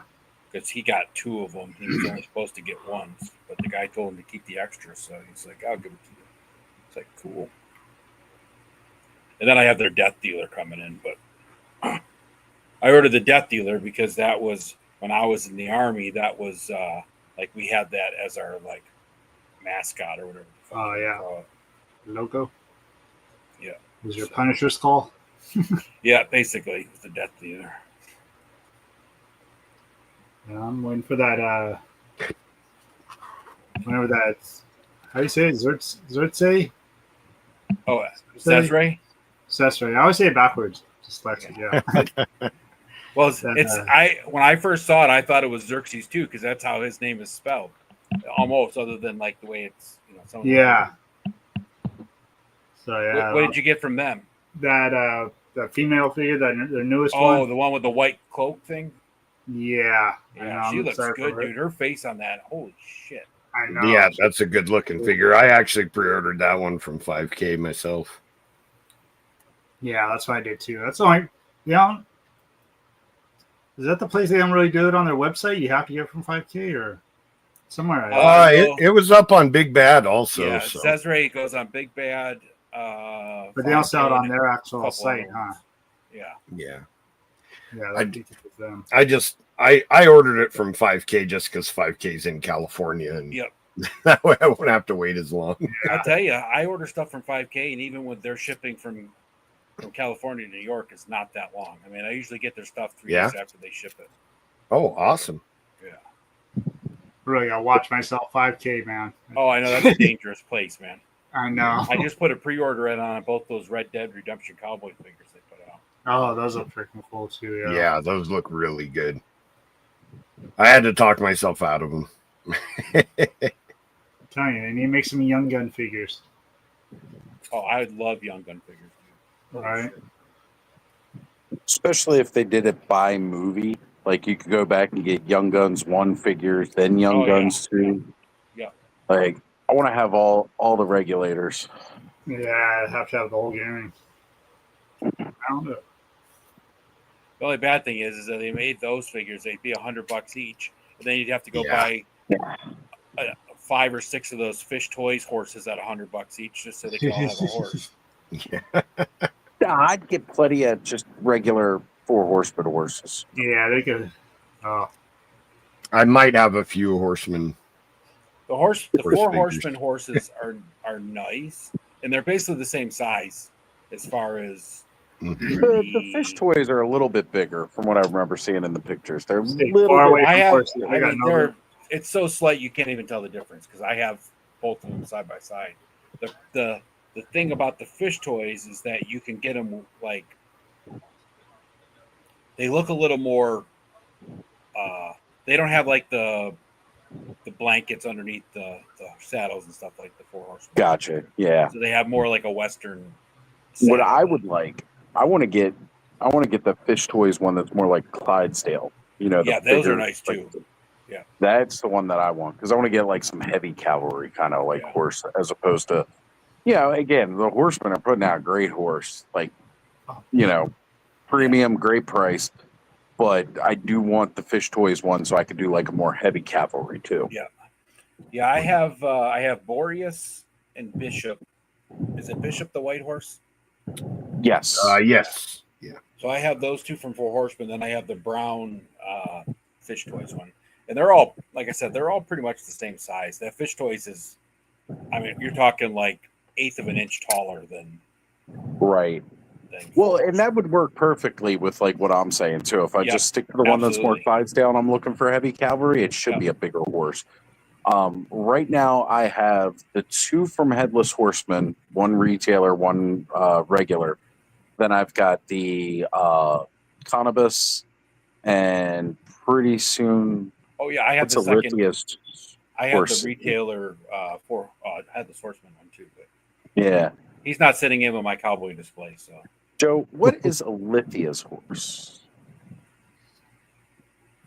I wanna can't say- remember off the top of my head, but I can look it up.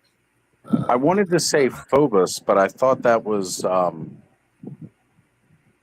isn't Phobos the skeleton horse? No, that's Cannabis.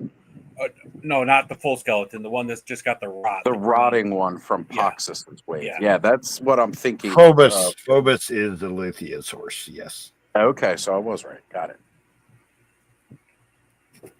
Yeah, I remember when I was looking for a white horse and I couldn't find Bishop anywhere for a reasonable price.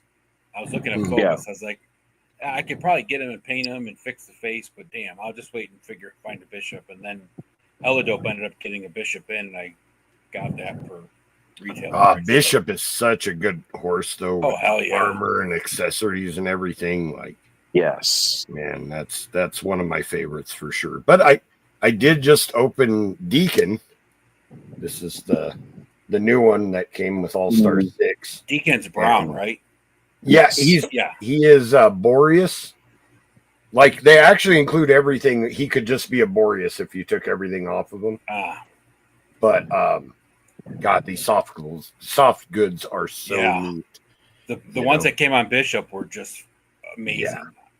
Yeah. I almost ordered a second Bishop just so I could have one armored and one not.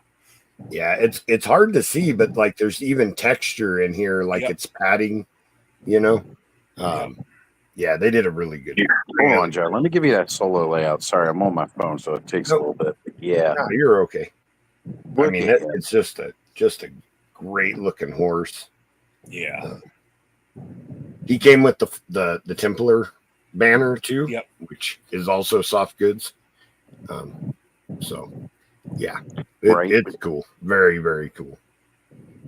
Totally worth it. And again, is that like the one that they changed the dressing for? Yeah. Yes. That was very quickly unfortunate. Yeah. Which was the smart thing. I mean, I get it. So. I get it. Sure. Like, I wouldn't have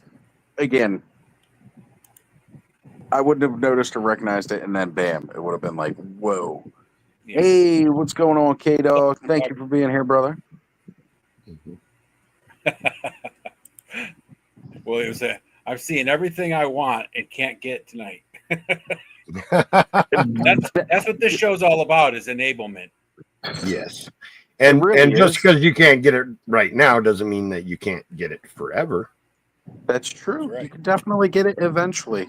Yeah, start a wish list, man.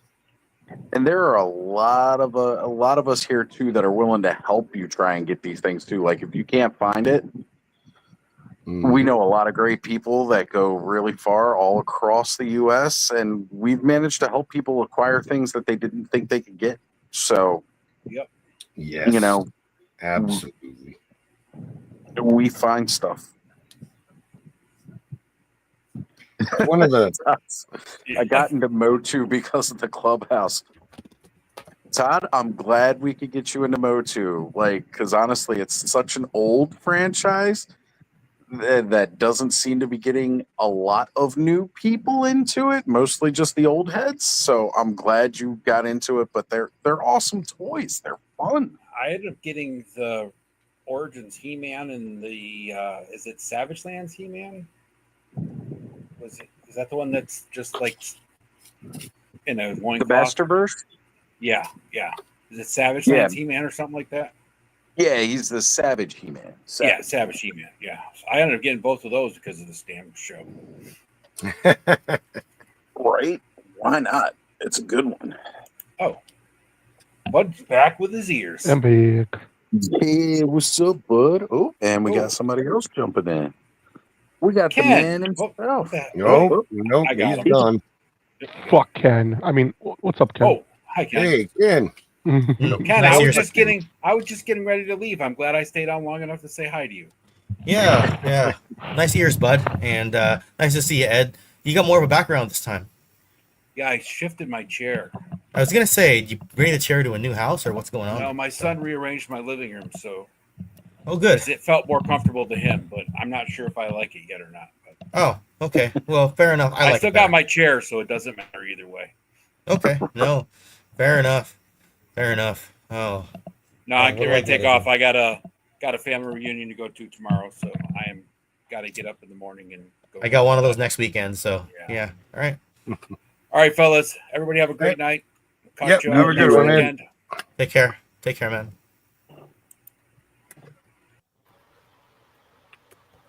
All right. So My sister says she's on a spending freeze because of the clubhouse. I try to be. Well, it's good I could tag in as soon as Ed needed to tag out, so keep the party going. Nice flag there, Joe. Oh yeah, soft goods too. It came with the horse that we were just talking about. That's right. So this cape, it has that small chain in there, and me with my fat fingers, I snapped the chain off and had to break out the sewing kit and repair it. So yeah, I did the same thing with my first headless horseman. Me too. Actually, I did on that one too. So that's why I knew right where the sewing kit was. Hey, we got Turk in the chat here, jumping in from his car channel. What's going on, Turk? Heck yeah. See, look, we're getting our second wind into the clubhouse as it was winding down and everybody was leaving. You know, we're getting the second wind on. The second shift is coming. Ben comes in with the revitalized energy, and then of course new people jumping into the chat saying hello. Hey, you know, I appreciate it. You guys are amazing. Ken, how you been? I know you've been working on some things, and you know you've been feeling under the weather here and there. How are you? Yeah, the post nasal thing is still happening, but it's only about a quarter as bad as it was, but it seems to be lasting all summer long. I got another fresh transformer. Well, it's hard to see with the dark light, but this is Star Convoy from when Optimus returns in the Battle Stars. I don't know if it's a manga or if it's a comic, but this is Star Convoy. I had the reissue version from like 2005, and I regretted selling it. But then my friend was like, "Well, you can have you can buy my other original G1 version." So I'm like, "Okay, that's cool. I'll absolutely take that." So yeah, and it's I mean it's not sealed, right? Like it's from 1991, from after the cartoon ended in Japan. So cartoon ended in Japan in 1990 with a 1-episode special, and this I think was just a comic. So yeah, hopefully somebody can translate it to English, because it'd be nice to make a history video on this one. So yeah. As for the other thing I was working on, Oz, I think I got it figured out. It's just, yeah, when you're tackling a controversial topic or controversial segue that you can't avoid as part of a larger topic, you have to say things politically correct. Oh, well, even when you and I when you were chatting to me about it today, I think we covered it pretty well. Like, just state the facts and then move on from it, because whether people like it or not, it doesn't change that these are the facts of what it is. Yeah. And then, so that's all that needs to be said. Like I said, I think at least while you and I were working for it, we found a good way to keep the actuallys. Yeah, because I phrased bay. it. I phrased it one way, which, depending on the audience, is probably not that big of a deal. But some people feel very passionate about that stuff and said it's a little more specific. So, anyway, for people who don't know, I'm working on the history of GI Joe in 1993, the Battle Corps, which was like the main line of GI Joe during that run. Like, it wasn't necessarily a sub team; they just rebranded their main line as Battle Corps. And one of the characters, Cross Country, has the Confederate battle flag from the 28th Regiment of Virginia on his back, right?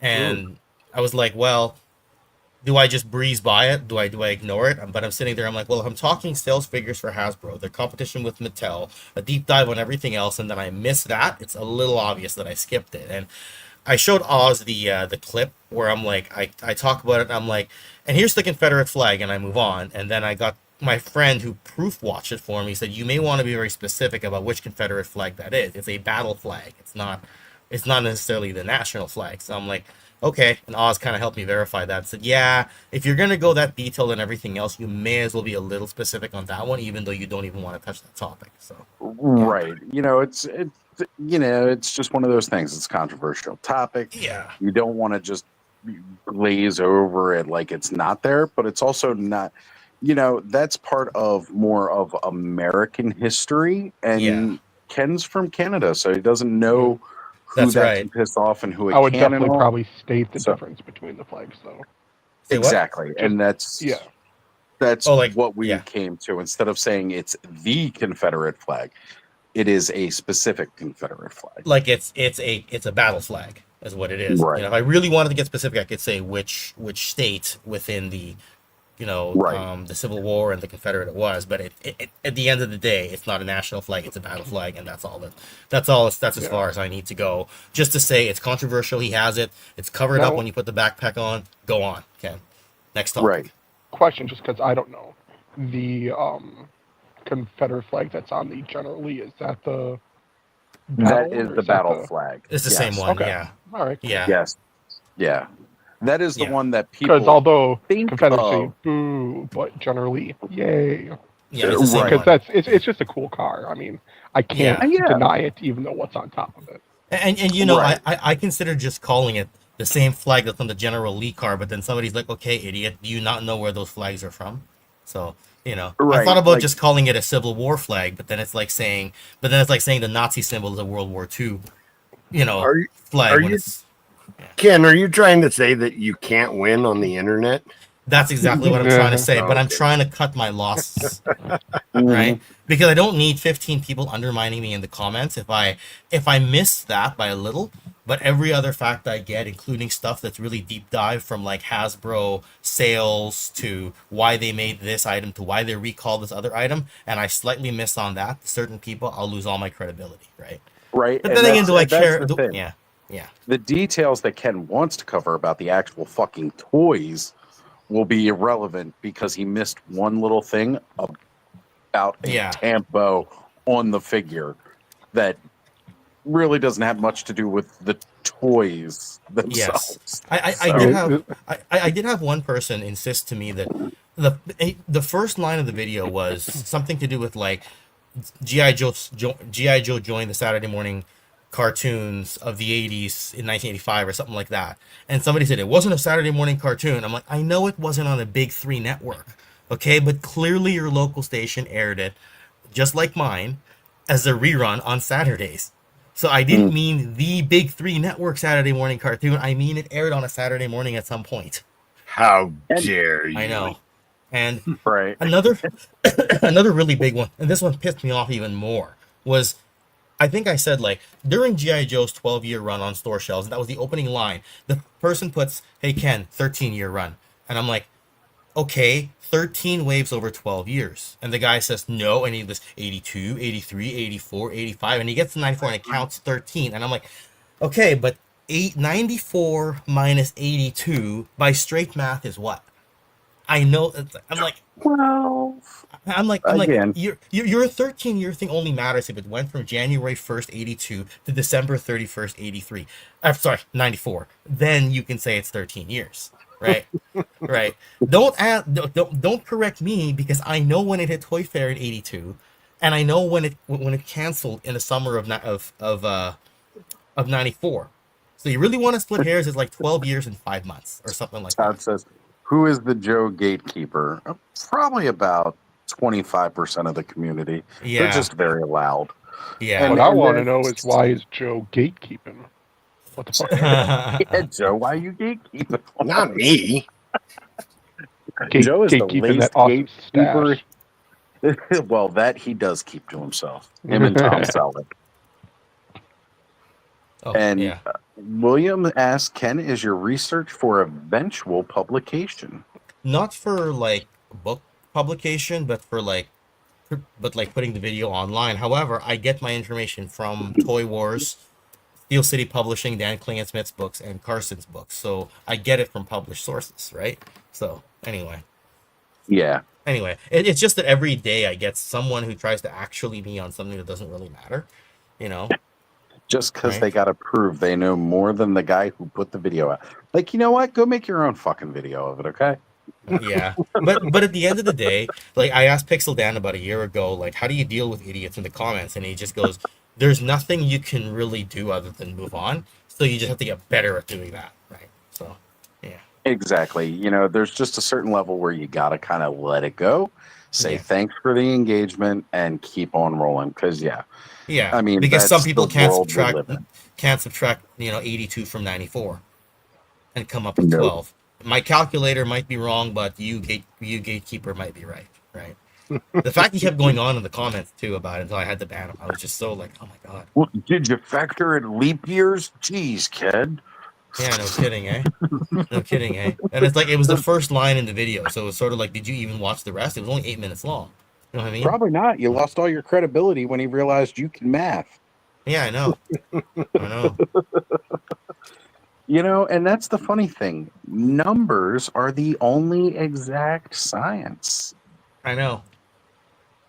I know. I correct everyone when I can.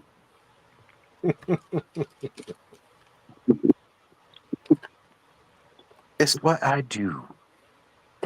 I got to educate, get the facts out. Yeah. Look, you know, it's that level of deep knowledge on a lot of things that has led to, I would say, probably one of the biggest compliments Ken and I have ever had. That we both need to be professors teaching this shit, which I never Damon thought. said that. Yeah. Like, I'm sorry, that's not something I ever expected to hear, nor ever accused myself of. But thank you. Well, we got to get together for Mo 285 still. We do. We got to plan out that day so we can get that knocked out of the park and put another one in the bag. Yeah. You know, because heck, there's only This is okay, man. Once, whatever, right? It's all good. That's okay. That's okay. Right. But yeah, after 85, we've only got what, 2 more years? Yeah, because I think it was either Titus and Megator or Laser Power Skeletor and Laser Light He-Man. I think they were released in 88, but it doesn't really matter because you won't do an 88 video. You know what I mean? You don't do a whole 88 video. You make that like a footnote in 87 because it wasn't, and that stuff wasn't even released in the US. It was only released overseas. So That's right. And the question is, does the movie have to be its own standalone topic, or does it lump in with 87? You know? I mean, that was pretty much their wave of new figures for the. I mean, there were some other ones too, but Yeah, like that was the big deal for that year.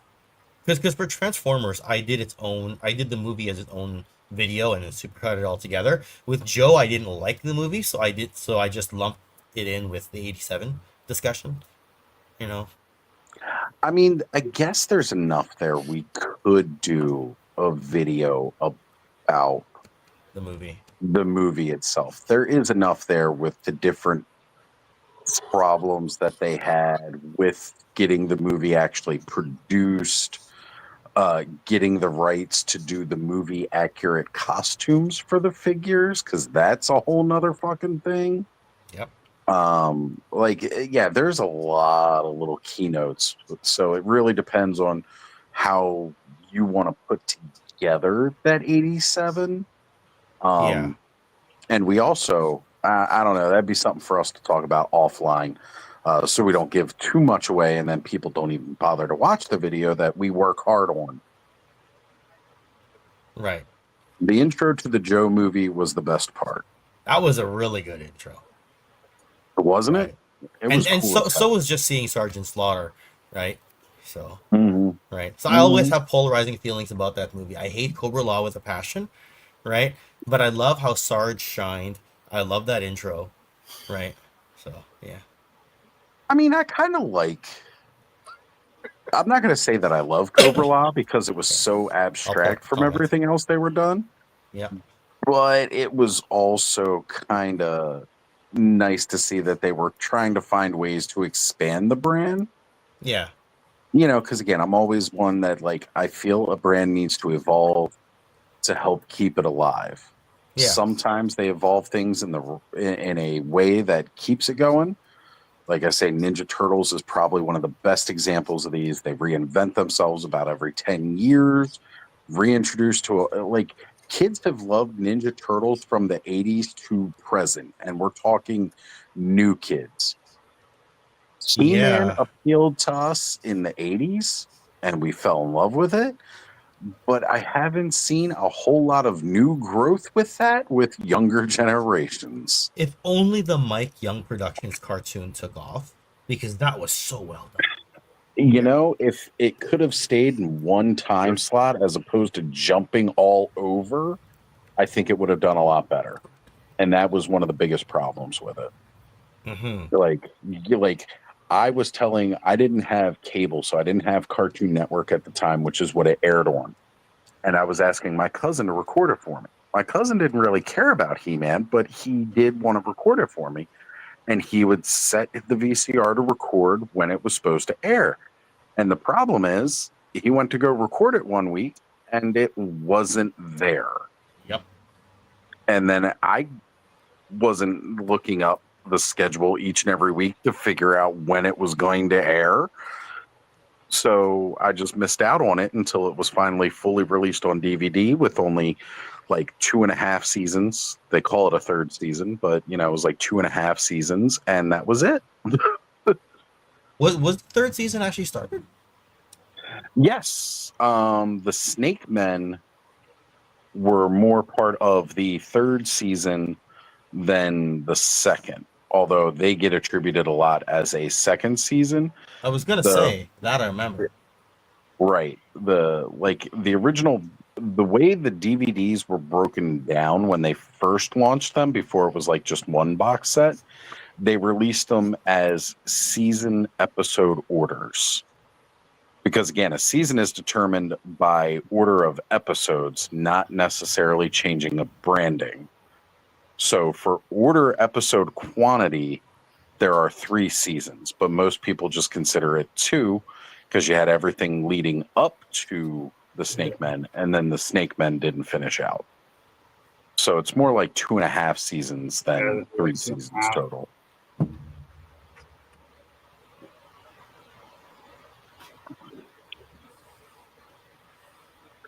So William's going to try to steal your horse there, Joe. He's welcome to try. Look, whereas I thought I might get chivved by Joe earlier tonight for showing off that 4 Horsemen pencil, if you try to steal his horse, he will. No violence, but I probably will berate you. So, yeah, well, that hurts even more. Yep. And we got Frank. I will not physically hurt you, but I will hurt your feelings. So. There we go. However, if you are a small child with a toy that Joe needs, bets are off the table. We all do what we got to do. Everybody has their own collecting rules. That's all I'll say about that. That's right. Todd says this cat's gonna get you. Oh, this is my best friend right here. We could tell, and it's nice the way I don't know the gender of the cat, and I don't want to misgender it. They sit on the back of your chair so that they can warm your bald when it's a little chilly out, which never happens in Nevada. My cat hat. Yeah. No, it gets cold at night, actually. Deserts often do. Yeah, often get cold at night, yeah. So. When there's nothing out there to hold the heat in, yeah, it's been hot as fuck all day, but the moment that, it's not continuously reheating that heat, it gets real cold. It does. It does. So, it sucks.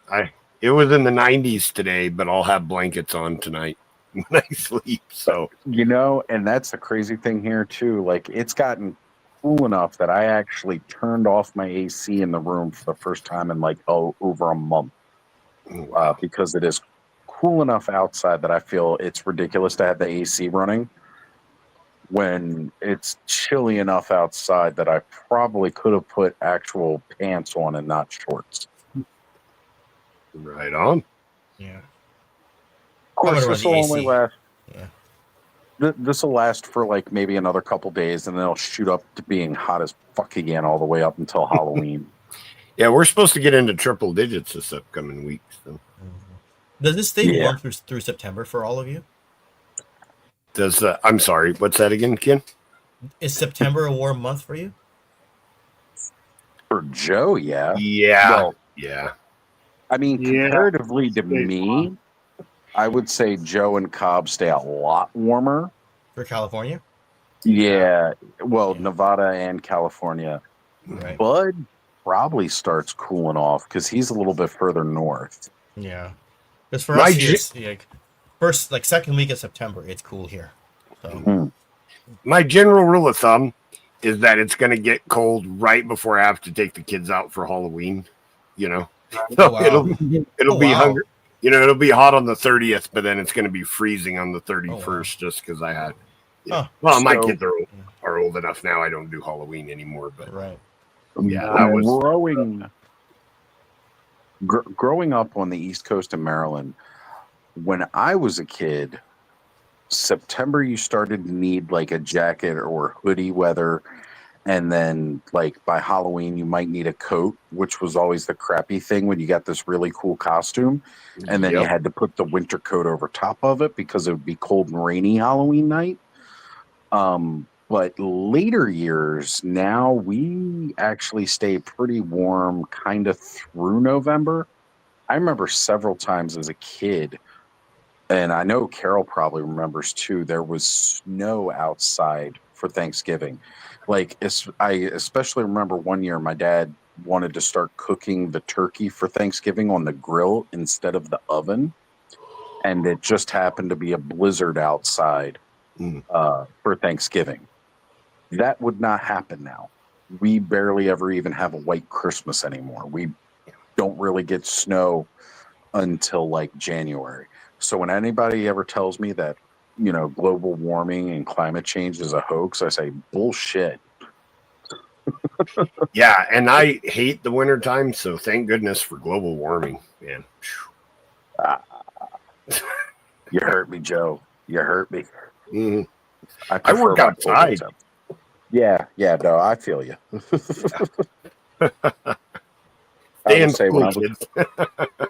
When I was working for the moving company, wintertime sucked because when you're carrying a dresser and there's fucking ice on the steps outside, that shit's sketchy. For sure. All right, guys. Well, I unfortunately had to get up at 4:30 this morning for work, and I am crashing out now. So, super fun hanging out with you guys. As always, I really enjoy it. Thanks for having me, and we'll catch you guys next time. All right, brother. We'll see you next week, Joe. Have a good one. Take care. Yep. K-Roll says that turkey still cooked on the grill, though. You're damn right it did. Damn right. Oh, and I'm glad he's gone now. He won't say it. He said, we can't be friends, Joe. Oh. Well, guys, I mean, honestly, we were talking about getting a second win, but, I had been feeling a bit under the weather this week, and I know, Ken, you've been on and off feeling a bit under the weather. Yeah, I keep having to go off cam to like cough and like hack up some stuff. And I'm fine after. Yeah, so I'm the other way around. I'd rather be cold than hot, actually. Oh yeah. And rather be cold than hot myself. Because you know what? I can Mhm. always put more clothes on, but once I'm butt ass naked, I ain't got nothing else to take off.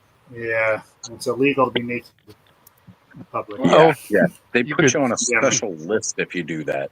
You could shave or wax. I mean, I've done that before. It doesn't really help, actually. If anything, it just makes me more adept to getting sunburned because I don't have hair covering me to help protect me. Now, Lone Dragon says back again. He says, hey, you can. But actually, guys, I was going to just say a little bit of a shorter clubhouse this week. We're only going to hit about 4 hours. I was going to say, why don't we call it for the night? And we will resume shenanigans next weekend. So, friends, it has been awesome. Good to have you all here, and we will see you next week. Bye.